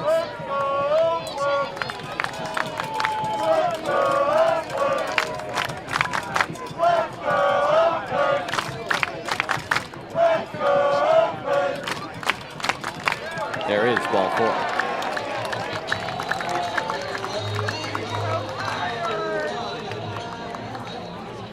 Boy, does it smell like jalapenos in this press box right now. That's because the boys from the concession stands have brought up some loaded nachos. Okay. Got a couple of hairs that I think just burned off in my nose. knew something smelled funny, I guess. You're not a jalapeno guy? It's all right. Are you a spicy foods connoisseur? To a degree, but if it gets too spicy, I will feel it.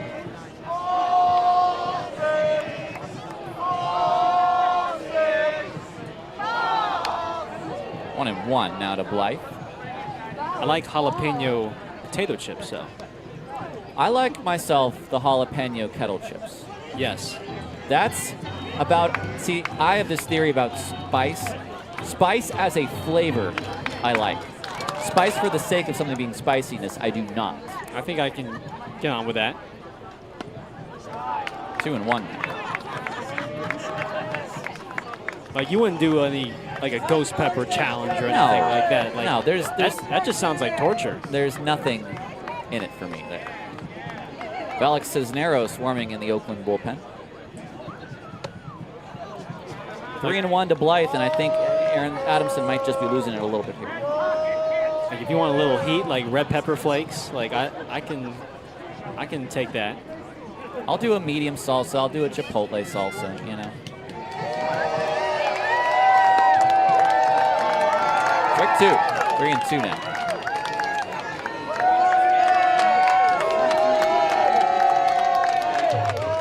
The count is 3-2.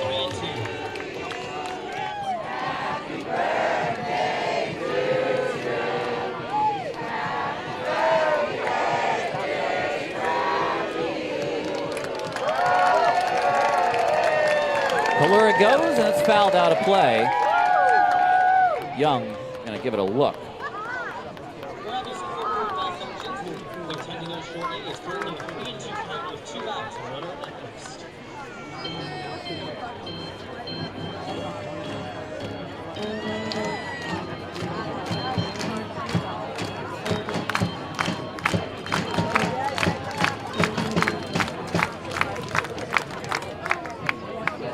A 3-2. Again. Blythe to right center field, deep, and off the wall. Kalura scores. And it's a third run for Oakland in the 6th.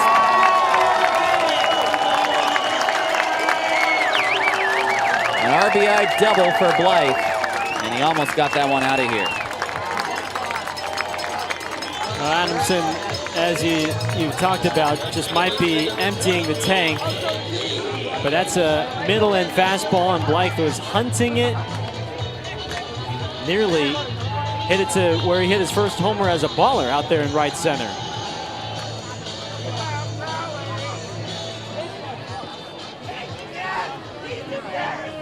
Here comes Ray King, the pitching coach, to have a conversation with Adamson as he turns around. See if there's anyone in the bullpen. There is not. Paul Friedman has offered me the thought that spice isn't a flavor. What I'm saying to you is this, is that your tongue has certain taste buds. It can taste sour, sweet, umami, spice, you know. It's a flavor profile. And if spice is used as a flavor profile in something like, say, carne asada, or a certain type of salsa, or a hot and sour soup. That is spice as a flavor.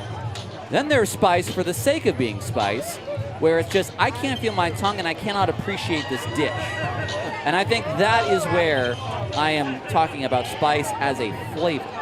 So I will not see you on Hot Ones? Is that what I'm hearing? Is that the chicken wings? That's the one with Sean Evans? No, you will not see me on there.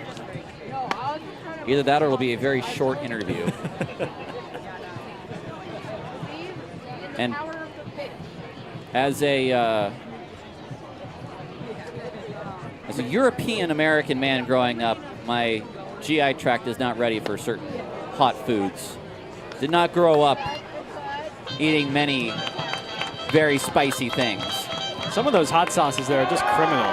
It's like, why is the Scoville? I want to say that's what the rating yeah, the of Scoville. Very good, the yeah. Scoville. It's just like up in like the thousands or 3,000, 4,000. It's like, who makes a sauce like that? It's to say you can't. There's no culinary reason to have it. 0-2. Leahy fouls it back. Nice swing that time.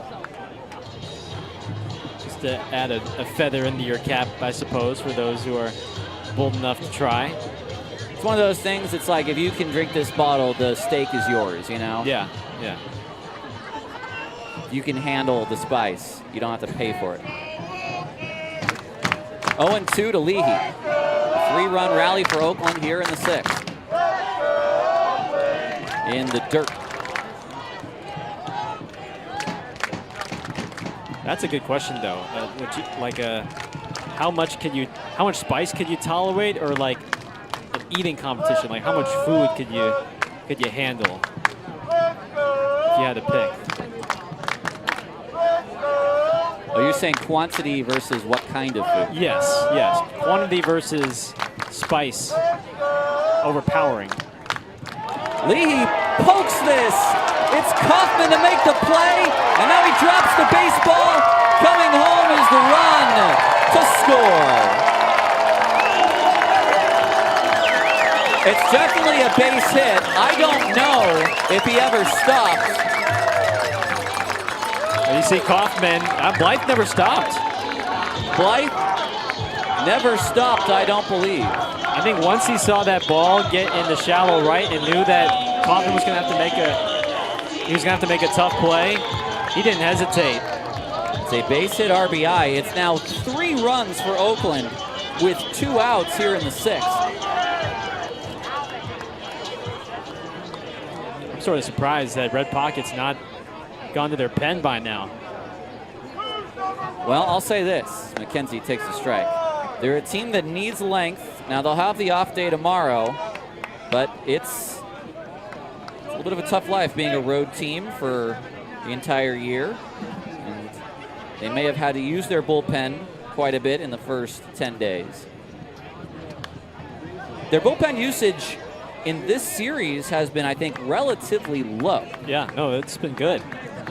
And they've been getting some really nice starts from their pitchers. They only gave up 3 runs to Oakland on Friday. Yesterday, the Ballers got 8 on the board. Here's 7 for Oakland today. But majority of those runs have now come late against Adamson. 1-2.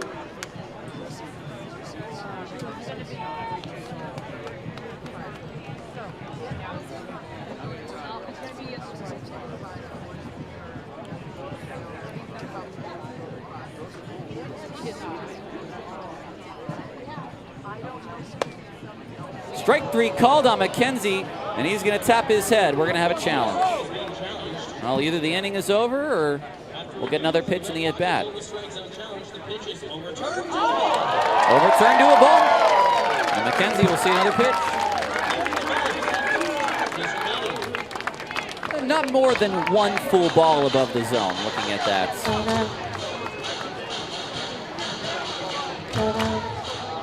So both teams have challenged successfully today. Alex Cisneros just sort of walking around the bullpen. He may come in for the 7th.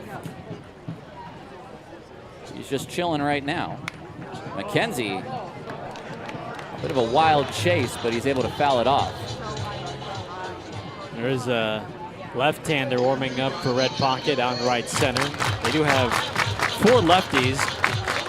Curry, likely not one of them because he pitched yesterday. Here you see Ballack.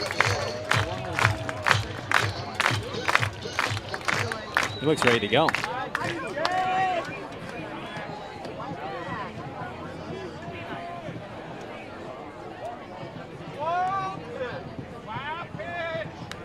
Just staying alive.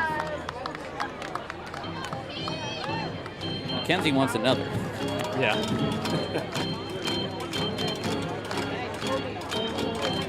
4-run 6th.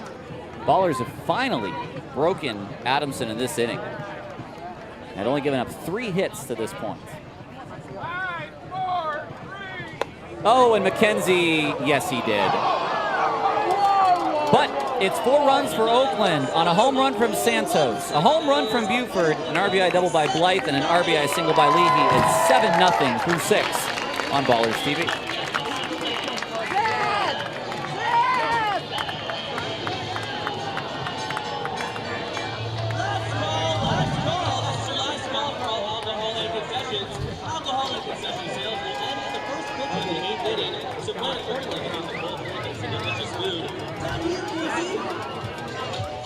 Thank you, Tarek. We're here in the merch booth checking in, and check this out. We got our special championship edition jerseys. We have these real cool jersey bags. And today is Scrappy the Rally Possum's birthday, so you know you've got to come through and get one of these Scrappy the Rally Possum bobbleheads. Hey, Scrappy, do you want people to get your bobblehead? That's a yes. He says yes. Scrappy doesn't talk, but he's very expressive with his characteristics. So this is Scrappy saying yes. Come on down to the merch booth. We'll be here. And right next to the merch booth is where the team will sign autographs after the game. But for that, there are times that you can line up in Scrappy Town to run the bases after the game. Line up in Scrappy Town. And have an unbelievable lifetime.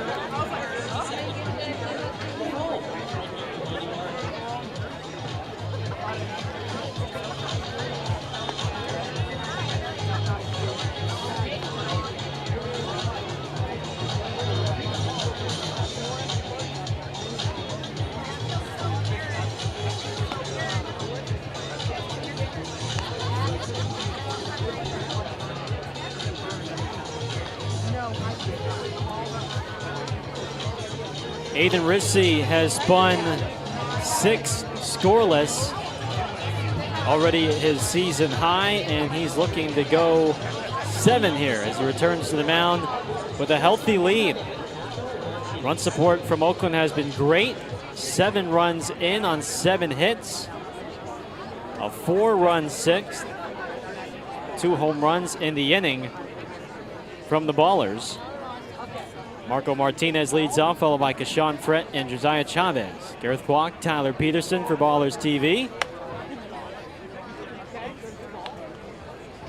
So Rissy has thrown just 74 pitches in 6 innings.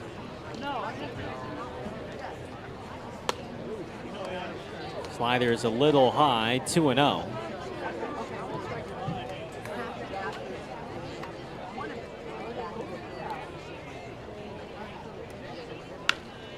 Martinez belts one out to right center.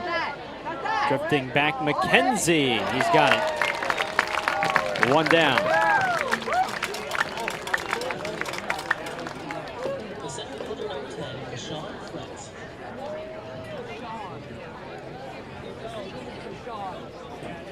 And with that out, this is now Aiden Rissy's career-long start. 6 in the 3rd.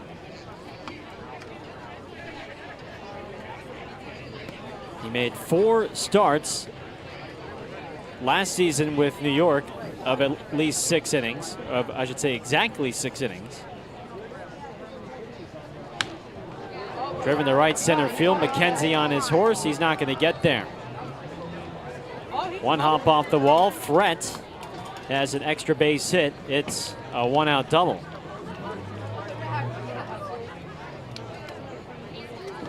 Well, Cisneros is still warming. He's the next pitcher in this ball game, and actually, looks like it's going to be right here.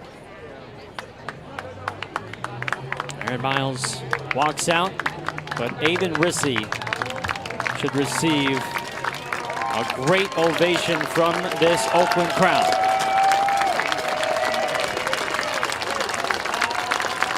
Handshakes, fist bumps all around from the right-hander. It's his best start of the year.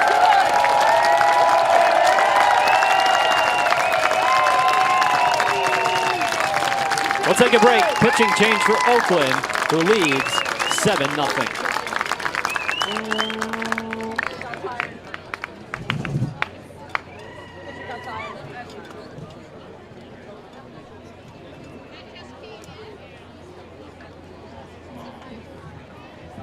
Fans, a reminder, kids run the bases after the game. That's right, kids run the bases after the game.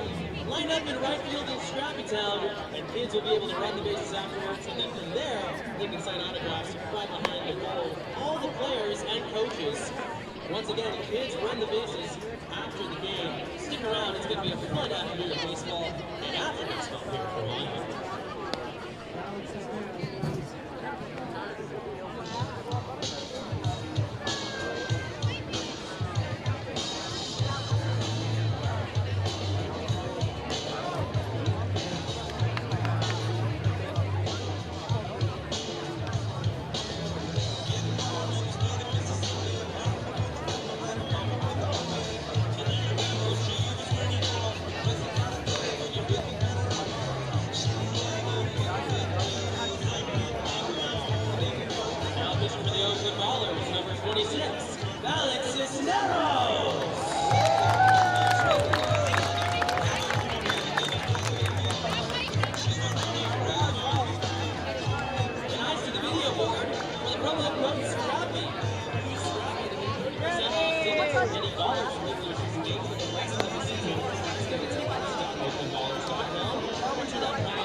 Alex Cisneros, the first reliever today for Oakland. The right-hander from Clinton, Oklahoma. He has been locked down for Aaron Miles and Jim Diedrich to start 2026. 6 2/3 innings. This will be his 6th appearance. No runs allowed, and he has struck out 14 over just 5 walks. Aiden Rissy received a standing ovation from this Oakland crowd after turning in his best start of the year. 6 1/3 shutout innings, 5 hits, 2 walks, 4 strikeouts. He is responsible for Fret at second base. As here's Josiah Chavez. Runner goes, pitch is a strike. The throw down is in time. Fret overslid. He is pleading his case to Ron Adams at third.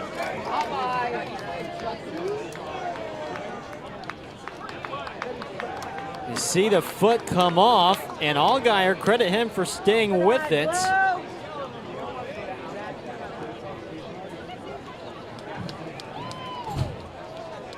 So 1 strike, 2 outs now, and I just don't know why Fret is running when he's down, when he and his team are down 7-0 in the 7th.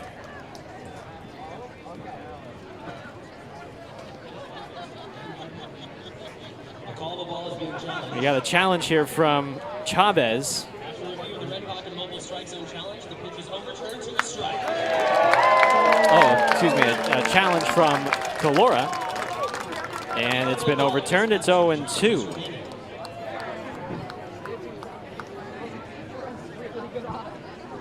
But not a good decision from Fret. It is 0-2.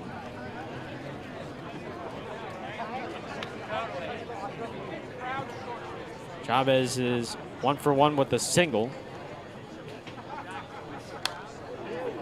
Out of play. Still 0-2. Cisneros, the former All-American at Central Oklahoma. This is his first full professional season.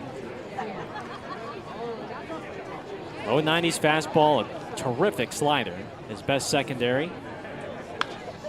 And Chavez fights off a good breaking ball and hits it into left for a 2-out single.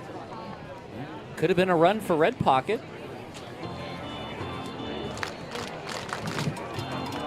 And Calora has thrown out 2 base runners today. And actually, if we want to call him as caught stealing to third on Jackson, instead of him running on the baseline, it's 3.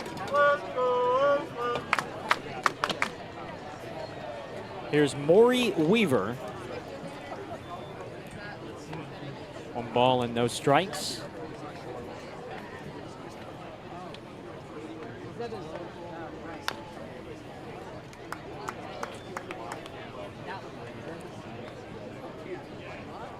Cisneros, who started out his college career at Eastern Oklahoma State. That's at the junior college level.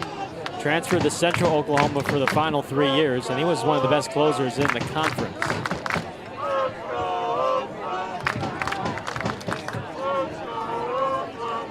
He holds Central Oklahoma's all-time saves record, 31 saves in 3 seasons.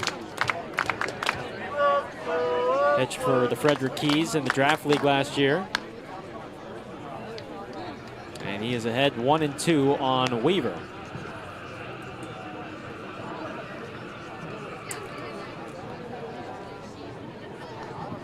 So Rissy's line is final after the caught stealing of Fred. It's officially 6 1/3 shutout frames.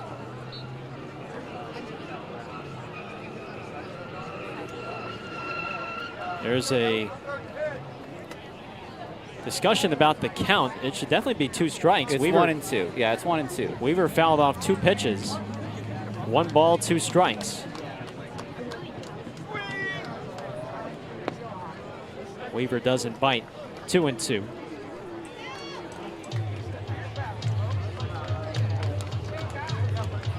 Seven nothing Ballers. A 1-run win Friday, a 2-run win yesterday, up 7 today. Check swing, I don't think he went, he did not. It's a full count.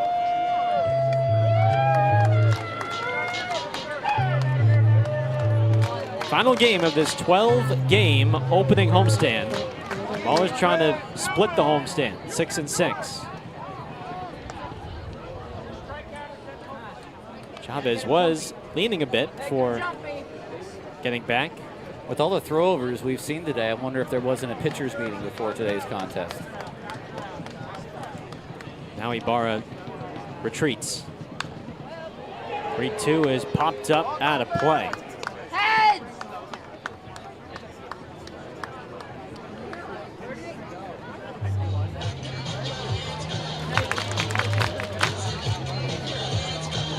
Alex Cisneros.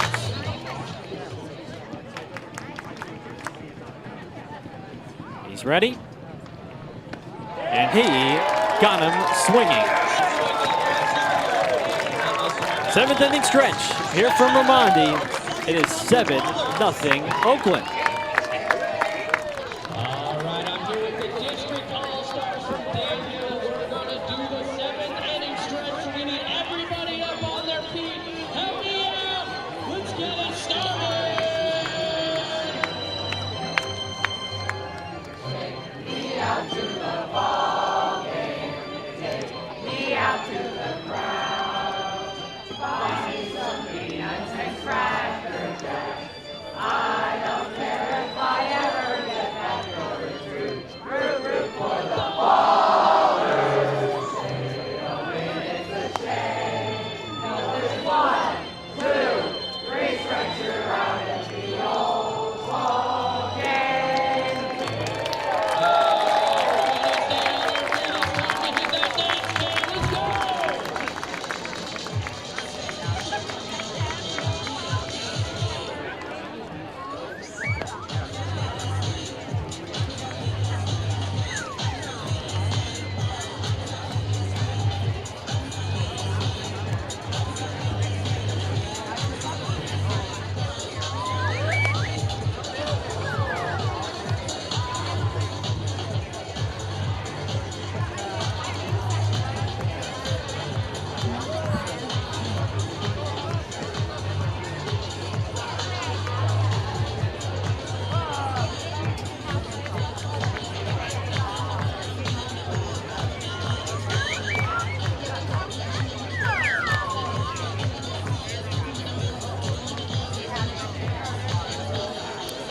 Seventh inning stretch here from Raimondi Park.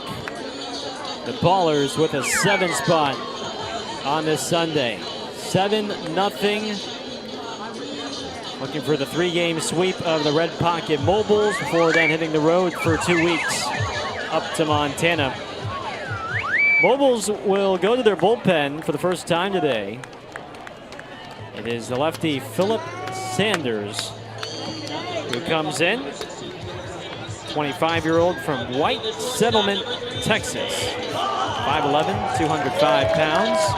He is one of 4 lefties on Red Pocket staff.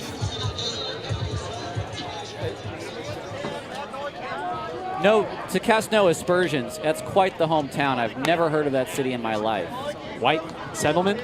White Settlement, Texas. This is Philip Sanders. Sanders, who pitched for Southwest Oklahoma State the last 4 years. 1-1 on Tremaine Cobb. White Settlement is a city in Tarrant County. Population of 18,000. Okay. And very near the Lockheed Martin Naval Air Station Joint Reserve Base, Fort Worth. 2-1. This is Sanders' second stint of pro ball. Was in the Pecos League for the Roswell Invaders last year, and he evens up the count at 2.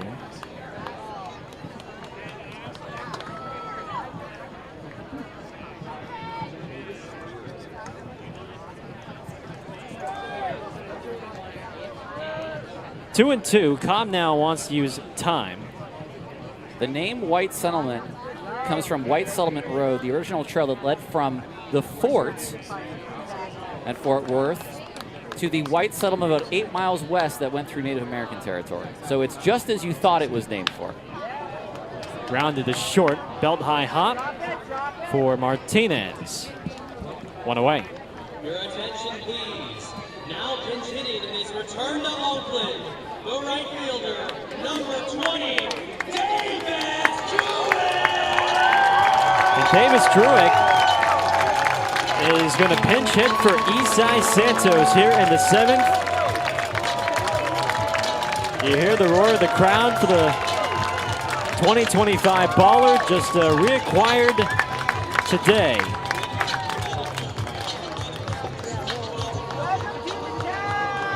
Cam Buford gets to come home, and now Davis Druick back at Ramondi.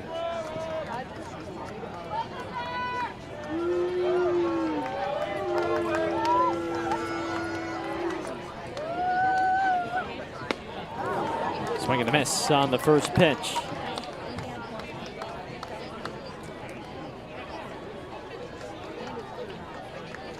St. Edward's University outfielder and third baseman. 19 home runs, 68 batted in a year ago, exactly a 1,000 OPS.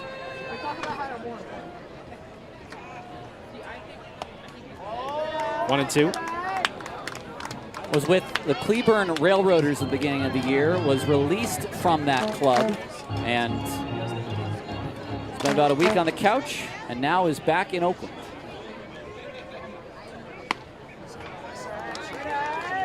Two and two. And we are happy to have him back in green and gold.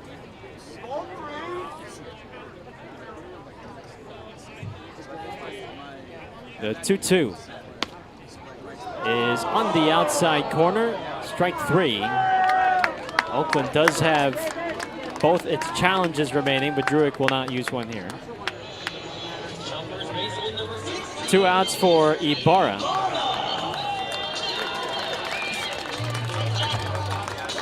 I'd have to imagine having all these familiar faces, even though we've started and are going to be 12 games in.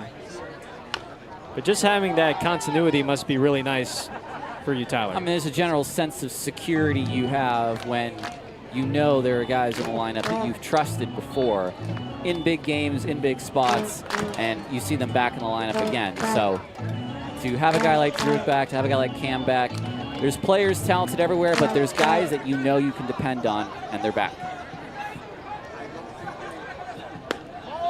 1 ball, 1 strike. Also, you're bringing back 2 of your biggest power hitters from last year, so you can't really say no to that.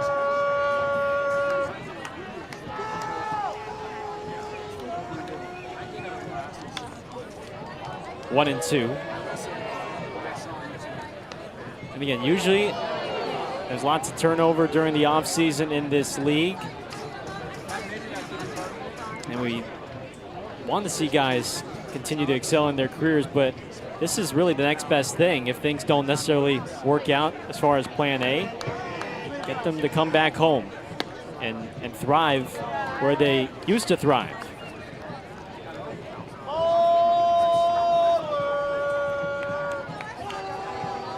Ibarra is 1 for 3, a RBI single in the first.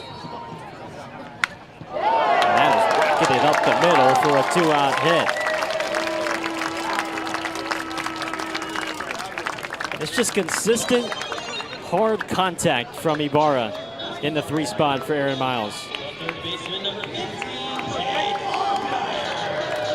That was 106 off the bat of Jeter.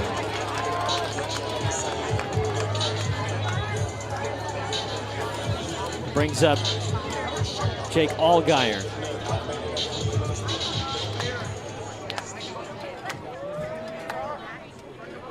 Opposite field, Homer in the 4th, now batting from the right.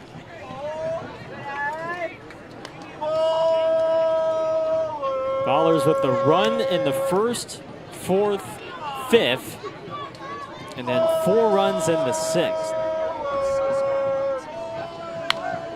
Hit sharply to short. Martinez to Kaufman for the force out. And the inning is over. No runs on 1 hit. 8th inning coming up. Ballers in front 7-0.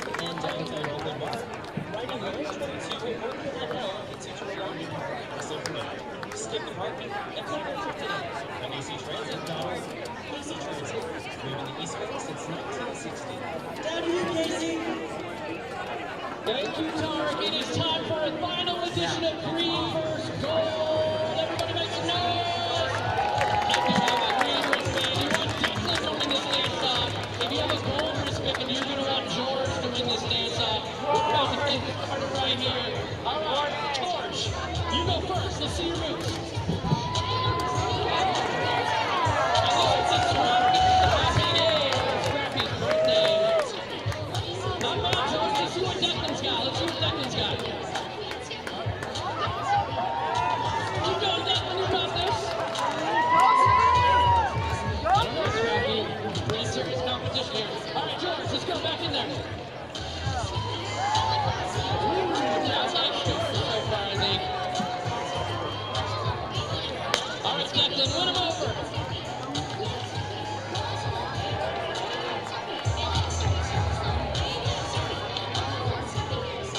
Okay, it's right here. Scrappy, it's your birthday. You pick the winner of Green vs. Gold.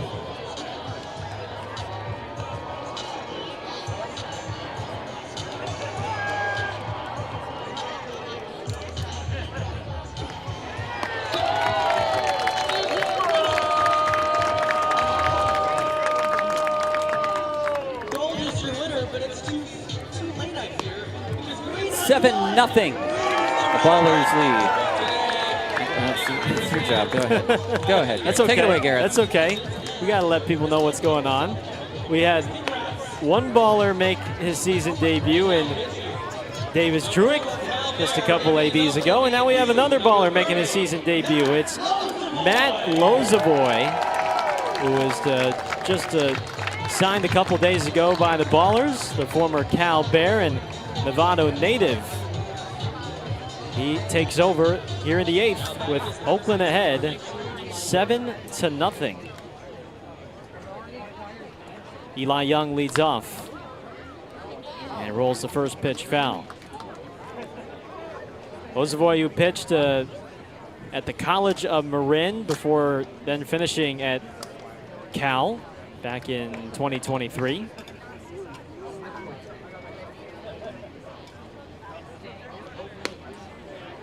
One ball and one strike.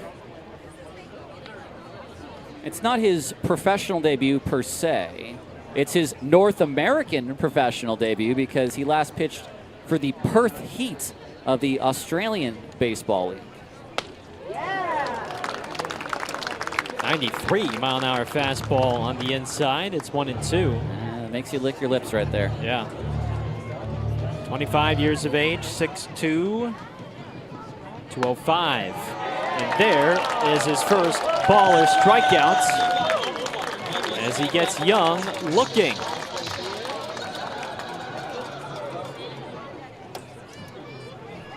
Not a ton of strikeouts for Oakland today, just 6 now, but again, not a ton of solid contact. So it's the sinkers to contact from Rissy, and then some nice work so far from Cisneros and Lozovoy. Here's Jackson, who takes high. Well, always one of the emphases here with the Ballers is attracting local talents. As Jackson is out in front, but grounds it past Leahy for a hit. I don't know how he had to hit that with like a high ally stick. I don't know how he wrapped that into right field. 2 hits for Jackson. Well, anyway, the Ballers attracting local talent. How did Lozovoy come across your radar, Tyler, in terms of being a member of this team? Well, Matt Lozovoy has actually sort of been in the conversation for a few years. There was a conversation had about bringing him into camp last year. It never materialized, and after he pitched down in Perth, he was healthy and ready to go. He did not join the club at that point. He joined Long Beach's camp, as did Matt Maloney, and he did not make Long Beach's roster. And here he is now an Oakland Baller. Very nice. Top of the order, here's Horvat. We hope to see Maloney on the road trip coming up as he recovers from his injury. Jake Turk was activated yesterday. Spun a scoreless inning.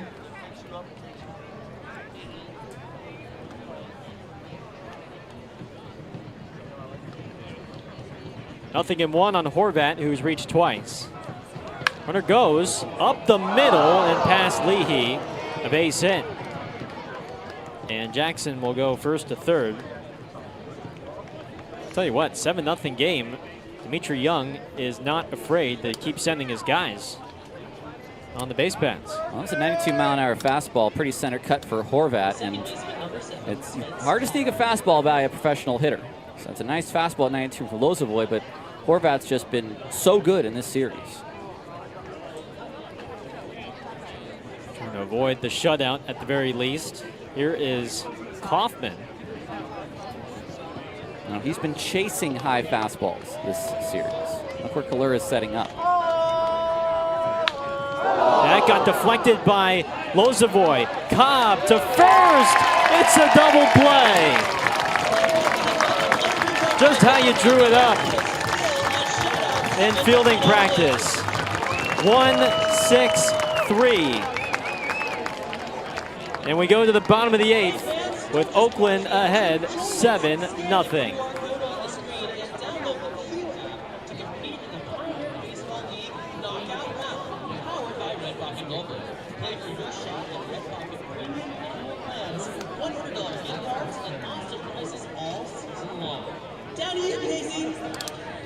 Thank you, Tarek. It's my favorite part of the day because I get to give something to our Ballers fan of the game. And right here I have a baseball signed by Davis Druid, who just returned to the Ballers today. He is one of our champions from last season, Davis Druid. So I'm going to look over here. I see something. There is a crocheted possum head. Can you stand up? Here you go. You are a Ballers fan of the game. Congratulations. Those are awesome hats. So can I hold that up? Check this out. You see that thing? Well, that's the possum hat. Happy birthday, Scrappy!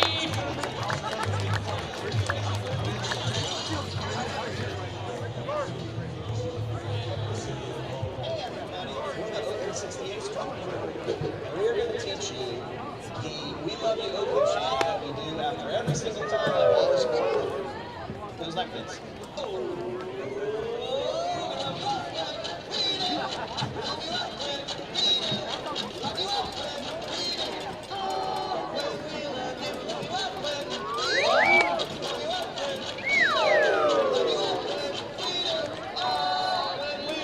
New pitcher for the Mobiles. It is now Miguel Ochoa who takes over for Red Pockets. The 22-year-old from El Tigre down in Venezuela. 5'11", 196 pounds, formerly with Colorado Springs. It is a 7-0 Oakland lead. I like the fact that you can be like, hey, where are you from? I'm from the Tiger. El Tigre, Venezuela. You ever been down there? I've never been south of the equator. Okay. We took our little world travelogue a few days ago. That's right, that's right. You're more to the European side and to Japan. Yeah. As I remember. You've been around the Pacific Rim a little bit yourself. A little bit. But not to Japan. Here's Cam Buford. That is probably #1 on my vacation bucket list. Trip to Japan.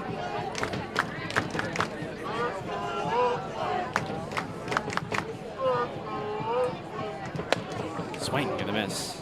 Ochoa can dial up the velocity. That one at 93. Buford, a solo homer back in the 6th. He's homered in back-to-back games. Here he's going to pop up to Kaufman. One down.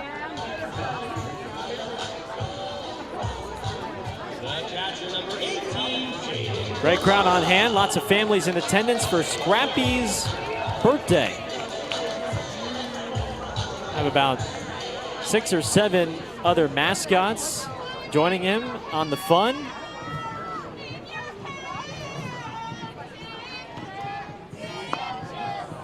Swing and a miss by Calora. I think we saw Igante, the gorilla, with the San Jose Giants. He's here. Is he a gorilla? Is he sort of a Sasquatch wild man? Oh, okay. I mean, online it said gorilla. I mean, I guess you. Is it actually a gorilla? I thought he was Bigfoot. He's Bigfoot.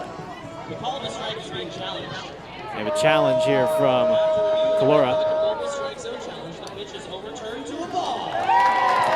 Call has been overturned. It's a ball. I don't know. Maybe I see more gorilla, but I could understand if it's a Sasquatch. Hey, listen, if the website said gorilla, I'll go with it.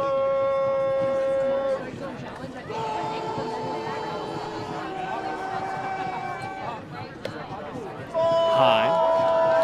2-1. He's larger than life. He weighs 5,000 bananas. Okay. Which would certainly give credence to the gorilla theory.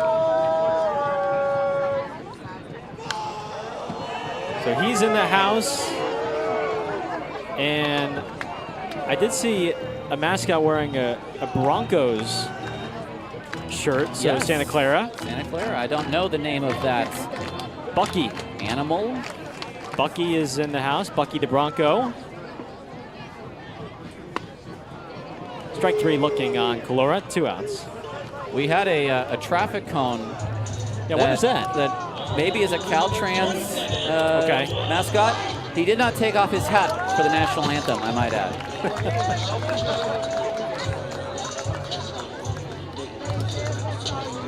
And then we had from the San Jose Barracuda, Frenzy. So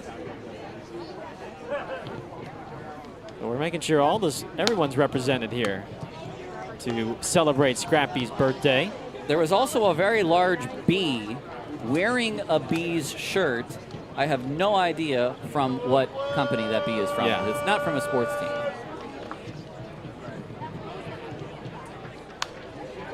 The only Bees mascot that I know of in baseball is the Salt Lake Bees, and that is the AAA affiliate of the Los Angeles Angels in Salt Lake City, Utah. Now, the Ontario Tower Buzzers, I think, might also be going Ooh. as bees. Correct. I stand corrected. That's right. The newly named Ontario Tower Buzzers. Is the Augusta Green Jackets mascot a bee, or is that more of a hornet? I think that's more of a hornet. Or So I it guess used Yellow to be- Jacket. It used to be the Burlington Bees in the Midwest League. That's right. think I'd go with more of a Hornet. Chavez wants a challenge. He's already headed to the dugout, convinced. That is strike 3. After review of the Red Pocket Mobile Strike Zone Challenge, the pitch is overturned to a strike. And he is correct. That is a strike, and that will end the inning. Ballers need 3 more outs to complete a 3-game sweep. 9th inning coming up. 7-0 Oakland.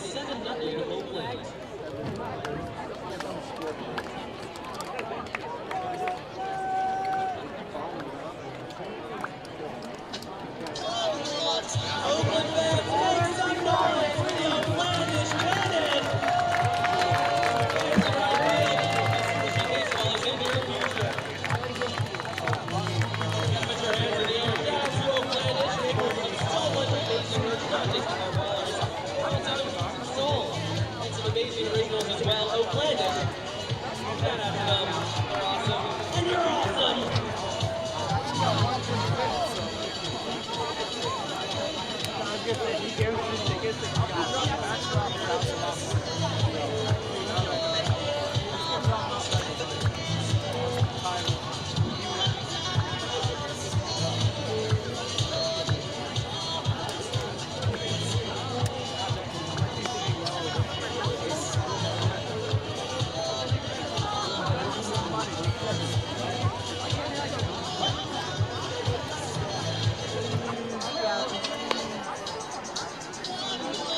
Now pitching for the Oakland Ballers, making his Oakland debut, number 6, Michael Riley!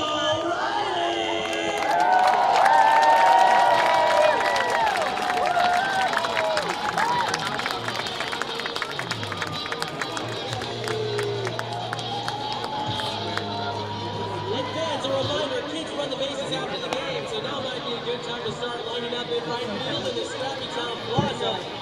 Kids also will sign autographs after running the bases. Once again, line up. 9th inning here at Raimondi Park. Gareth Kwok, Tyler Peterson. Oakland is 1 inning away from a 3-game sweep of the Red Pocket Mobiles. And Oakland will turn to one of its newest relievers. We just saw Matt Lozovoy in the 8th. And now it's Michael Riley who makes his Ballers debut today on this Sunday. Sorry, go ahead. Go for it. I was going to say he was acquired from the Tri-City Valley Cats in a trade a few days ago for a player to be named later. And he signed his contract yesterday, was active yesterday. This is the first time he will be used. Riley, who was pitching for Cal State Bakersfield last year. Mostly a reliever in his time in college. He did make a handful of starts back when he was at Grand Valley State in Allendale, Michigan. The first pitch to Johnson is popped up way up there for Allgaier, who can't make the catch. That was a long run for Jake, coming down from third, and not an easy play for Kalora, too. That was hit practically straight up in the air, and the wind at that point does whatever it wants to do with that baseball. So no balls in, a strike. Riley is 23 years of age. He's actually going to turn 24 tomorrow on his birthday. 6'2", 200 pounds. Native of Scottsdale, Arizona. He's ahead 0-2.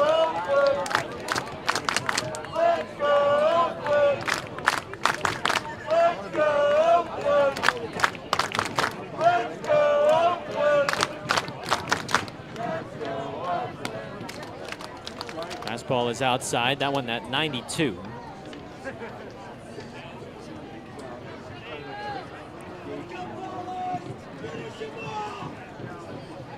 Johnson's 0 for 3.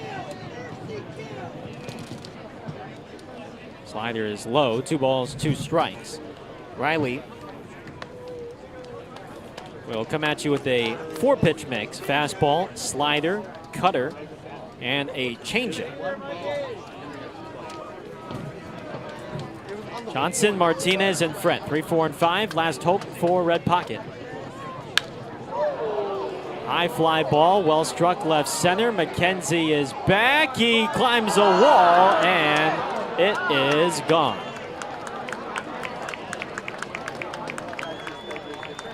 Justin Johnson breaks the shutout bid with his second home run of the season. It's now 7-1 Ballers.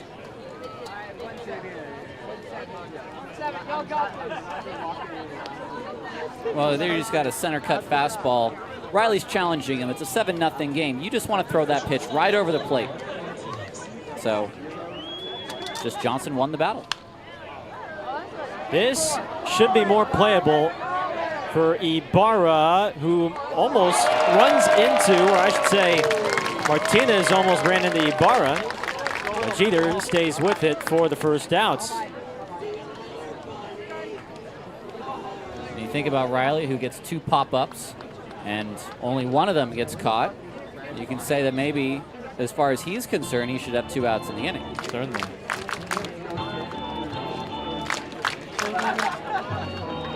Here is Kashawn Frett.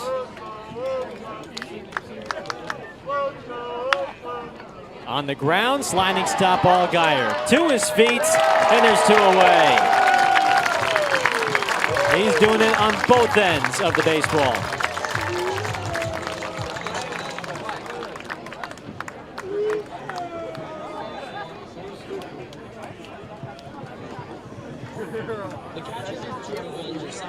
So Oakland 1 out of the way.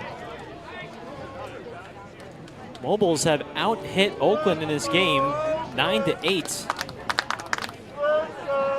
But the difference in this one has been the long ball for Oakland.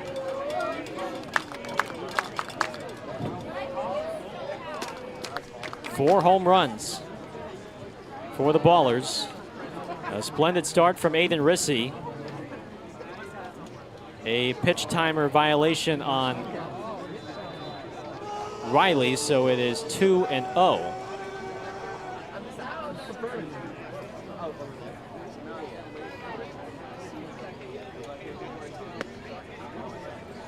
Three and 0 on Chavez.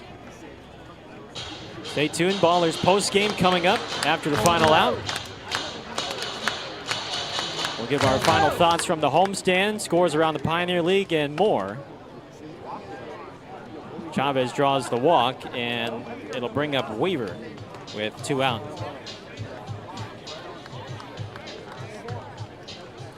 Well, for Josiah Chavez, what have we learned about him? Well, the Ballers can't keep him off base in the series. He's been on base 4 times today. He had 2 hits yesterday, 2 home runs, and then got on base 3 times in game 1. He's going to take second. Maybe not just yet, as Weaver fouls off the first. Ballers have actually been out-hit by Red Pocket today, if you can believe that.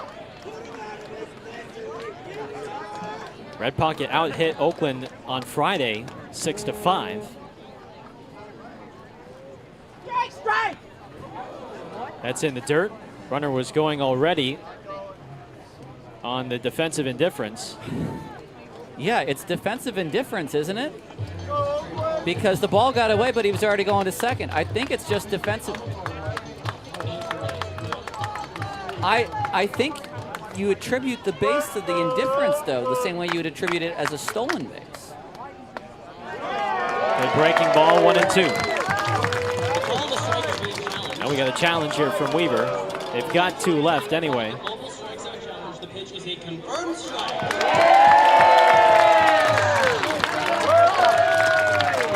2,903. Rallying behind Riley, who's a strike away.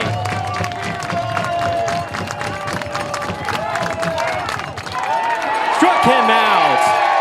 He's got 1 left, and he will use it.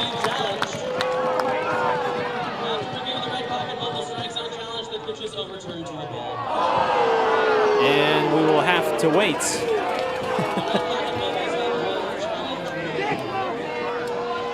Weaver's got 1 left. I mean, we might be here for a little bit, depending on where these pitches are located. Valera's also got It's a great pitch by Riley, by the way. Here's the 2-2. Lays off the slider, check swing. Did not go. 3-2 on Weaver. Oakland 7, Red Pocket 1. Let's go, Oakland.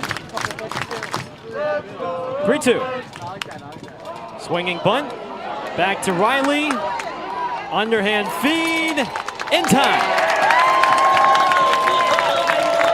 And that is the ball game. Oakland completes the sweep.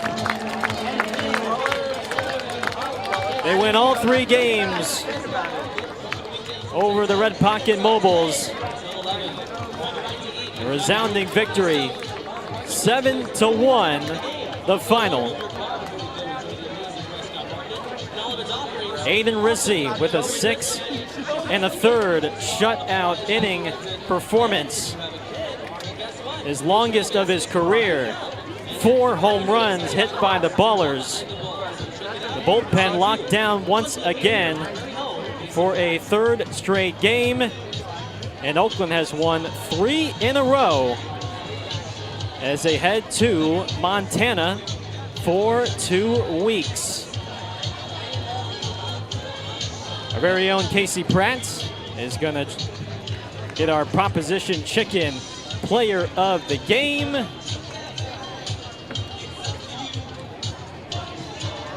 think we all know who that's going to be, too. Oakland victorious 7-1. Let's send it over to Casey, who's with Aiden Rissy.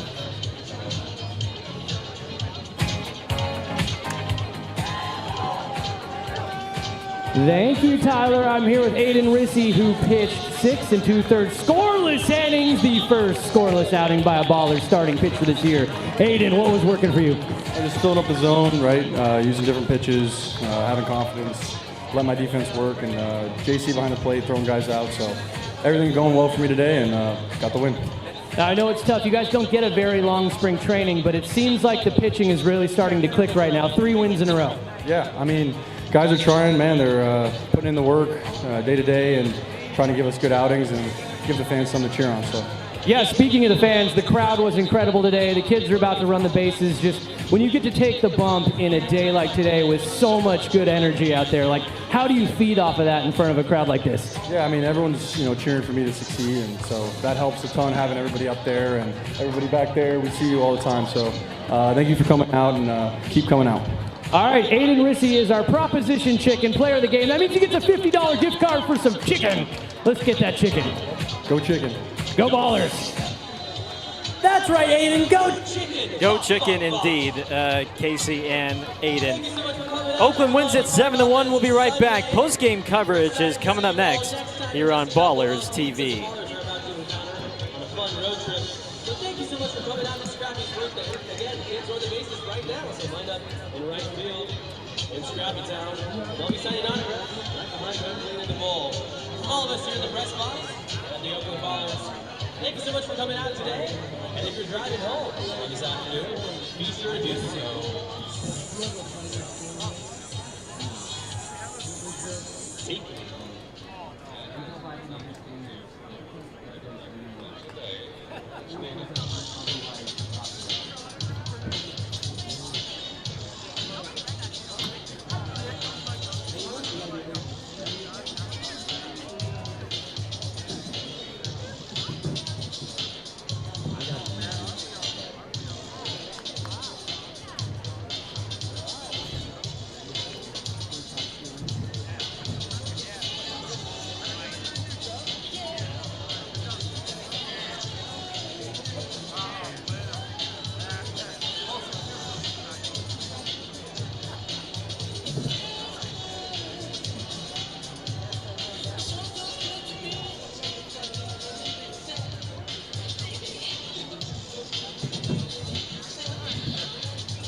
Final score here on this Sunday from Ramondi Park. Oakland wins 7-1. They complete a 3-game sweep of the Red Pocket Mobiles, and they are back to 500 at 6-6 through the first quarter of this first half. Well, as we welcome you back inside, along with Tyler Peterson, I'm Gareth Kwok. Tyler, last year, Oakland pitched well. They hit a lot of home runs.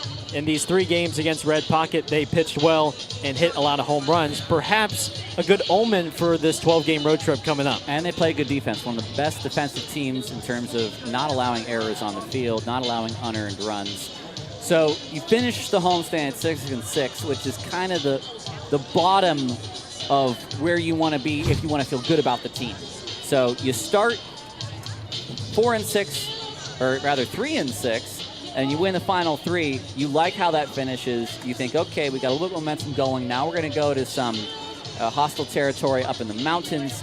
And, you know, the Ballers last year were 7-5 after their first 12 games. So they're not far off pace. They're 3 games back from playoff spot. But again, you said already a quarter of that first half done, which by the time we see the Ballers back here at Raimondi, half of the season for the first half is going to be done as well.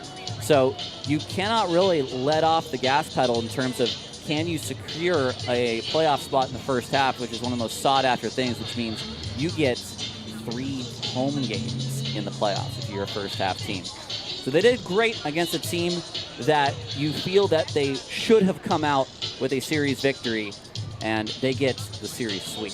And again, those top 2 teams in the first half qualify for the postseason. Starting pitching has been the story these past 3 games. C.J. Blowers with 6 innings. Gabe Tanner, 7 2/3. Aiden Rissy, a career high, 6 1/3. Scoreless with 4 strikeouts. What did you like the most out of Aiden today? I think the same thing we saw from Gabe Tanner. That was the ability to use the fastball inside. It's such a weapon for Oakland. They're one of the few teams who can really pitch well inside to hitters. And it really is a big part of this league is not allowing pitches over the plate to the outside. You saw what Missoula did to that. You saw what Long Beach did to that. They take those balls. They are not going to get cheated on swings at the plate. This is a hitter's league. But if you can pitch inside, then you are going to be able to have much more success than you otherwise will. Jake Allgaier homered, TJ McKenzie, Isai Santos, and Cam Buford all homering. Time now for our Ava Energy electrifying play of the game. Tyler, what do you got? I have the 1-6-3 double play that looked like it went off the noggin of Lozovoy in the 8th inning. He knocked a ball that would have been a base hit to Trey Cobb, who turned his part of the 1-6-3. A lot of the pitchers playing self-defense against Red Pocket. I'll go with TJ McKenzie's assist from center field, hosing Gianni Horvat at the dish in the 3rd on a base hit from Kaufman. It looked like Horvat was going to score easily, but a nice deke from Jaden Kalora to slow Horvat just a bit before that throw came in and he could apply the tag. That's your Ava Energy electrifying plays of the game. When we come back here on Ballers Postgame, we'll take a look at some scores around the Pioneer League, scores across Major League Baseball, and then we will preview this 2-week road trip coming up for the Ballers up to Montana. Ballers Postgame continues right after this.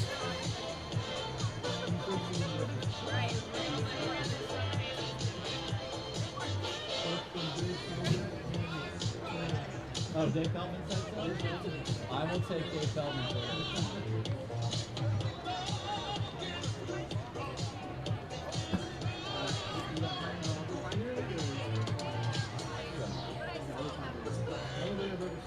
I've never seen him.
Welcome back to the Ballers postgame show. Oakland victorious 7-1 over Red Pocket to complete a 3-game sweep. Let's take a look at some scores around the Pioneer League. We already have a couple games that have gone final. Ogden and Missoula. Ogden winning 17-10 against the Paddleheads. Ogden led by as much as 17-1. Paddleheads scored 9 runs in the final 2 innings, but luckily the Raptors cushioned that lead enough to hold off the Paddleheads. It's Ogden's 3rd win of the year, Missoula's 4th loss. The Glacier Range Riders defeat the Great Falls Voyagers 9-7. Glacier will host Oakland beginning on Tuesday for a 3-game set. Boise blows out Modesto 17-4, and we do have a couple games. Long Beach and Yuba Sutter. That is tonight at 6:30. Idaho Falls and Billings, no score registering, but I believe that's because due to inclement weather. Those are your scores around the Pioneer League today. In Major League Baseball, the Rangers beat the Royals 6-3 in Texas. In Houston, Jacob Mizorowski is now 6-2 with a 1.65 ERA, a 2-0 victory, Brewers over the Astros. The White Sox beat the Tigers 2-1, and as we said, Tyler Davis picked up his first Major League save.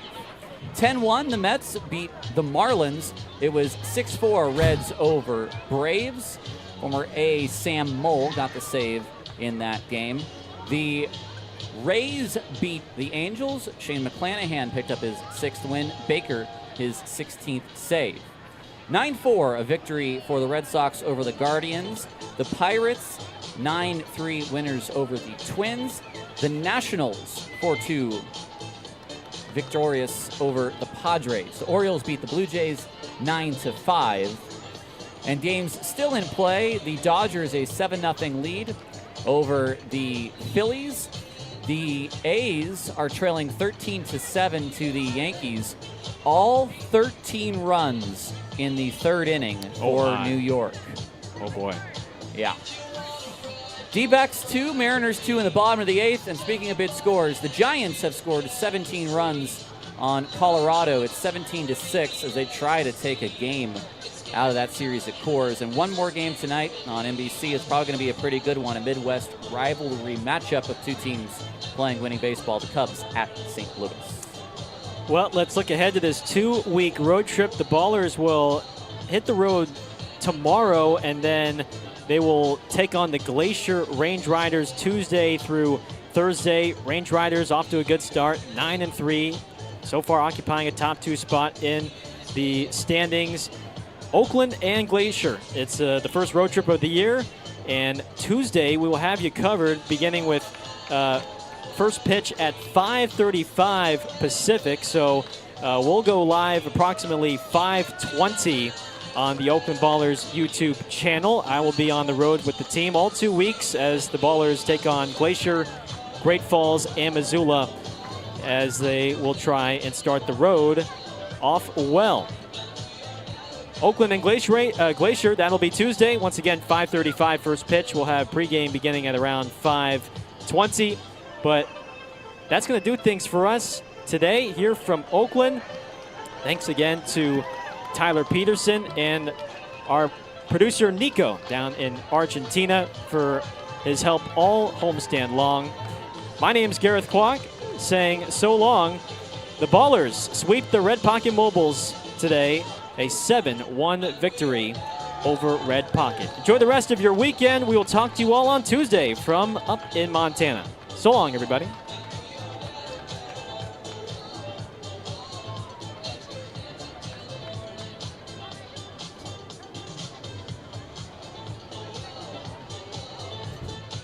Thank you, Nico. Thank you.